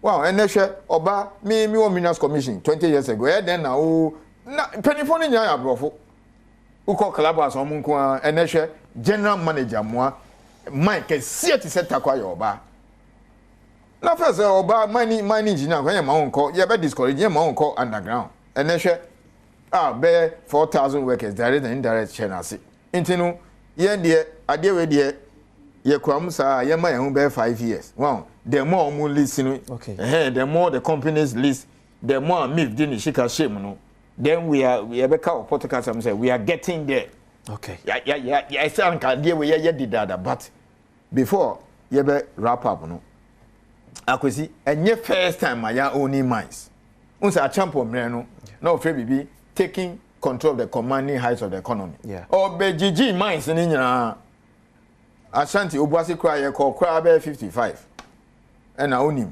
until from the middle 70s only up to 1980s nyina na mines ni ya Ghana for there until we dey maminka sim we be shock you takwa na ya band there takwa mine can see where Ufa gold fields the biggest the 6 biggest producer of gold in the world gold omo mines in ya we are seeing takwa na eso takwa na Ghana for there Prestia na Ghana for there ba ku bi wo dunkwa na even dunkwa continental na Ghana for there na so nim se na nyema ye gu no inti ba to the extent say oh na price no was no there na chali nye say na sika ba but 24 kasa bi o mo say the nam na yi nam wow tunu na o ye nhwehwem eno ne ka prospect and exploration na o ye nhwehwem nhwehwem na be extending life of mine na then na Newmont prekupa mo sorry say oh say e be see another mine the same license no o mo see oh ye there ma say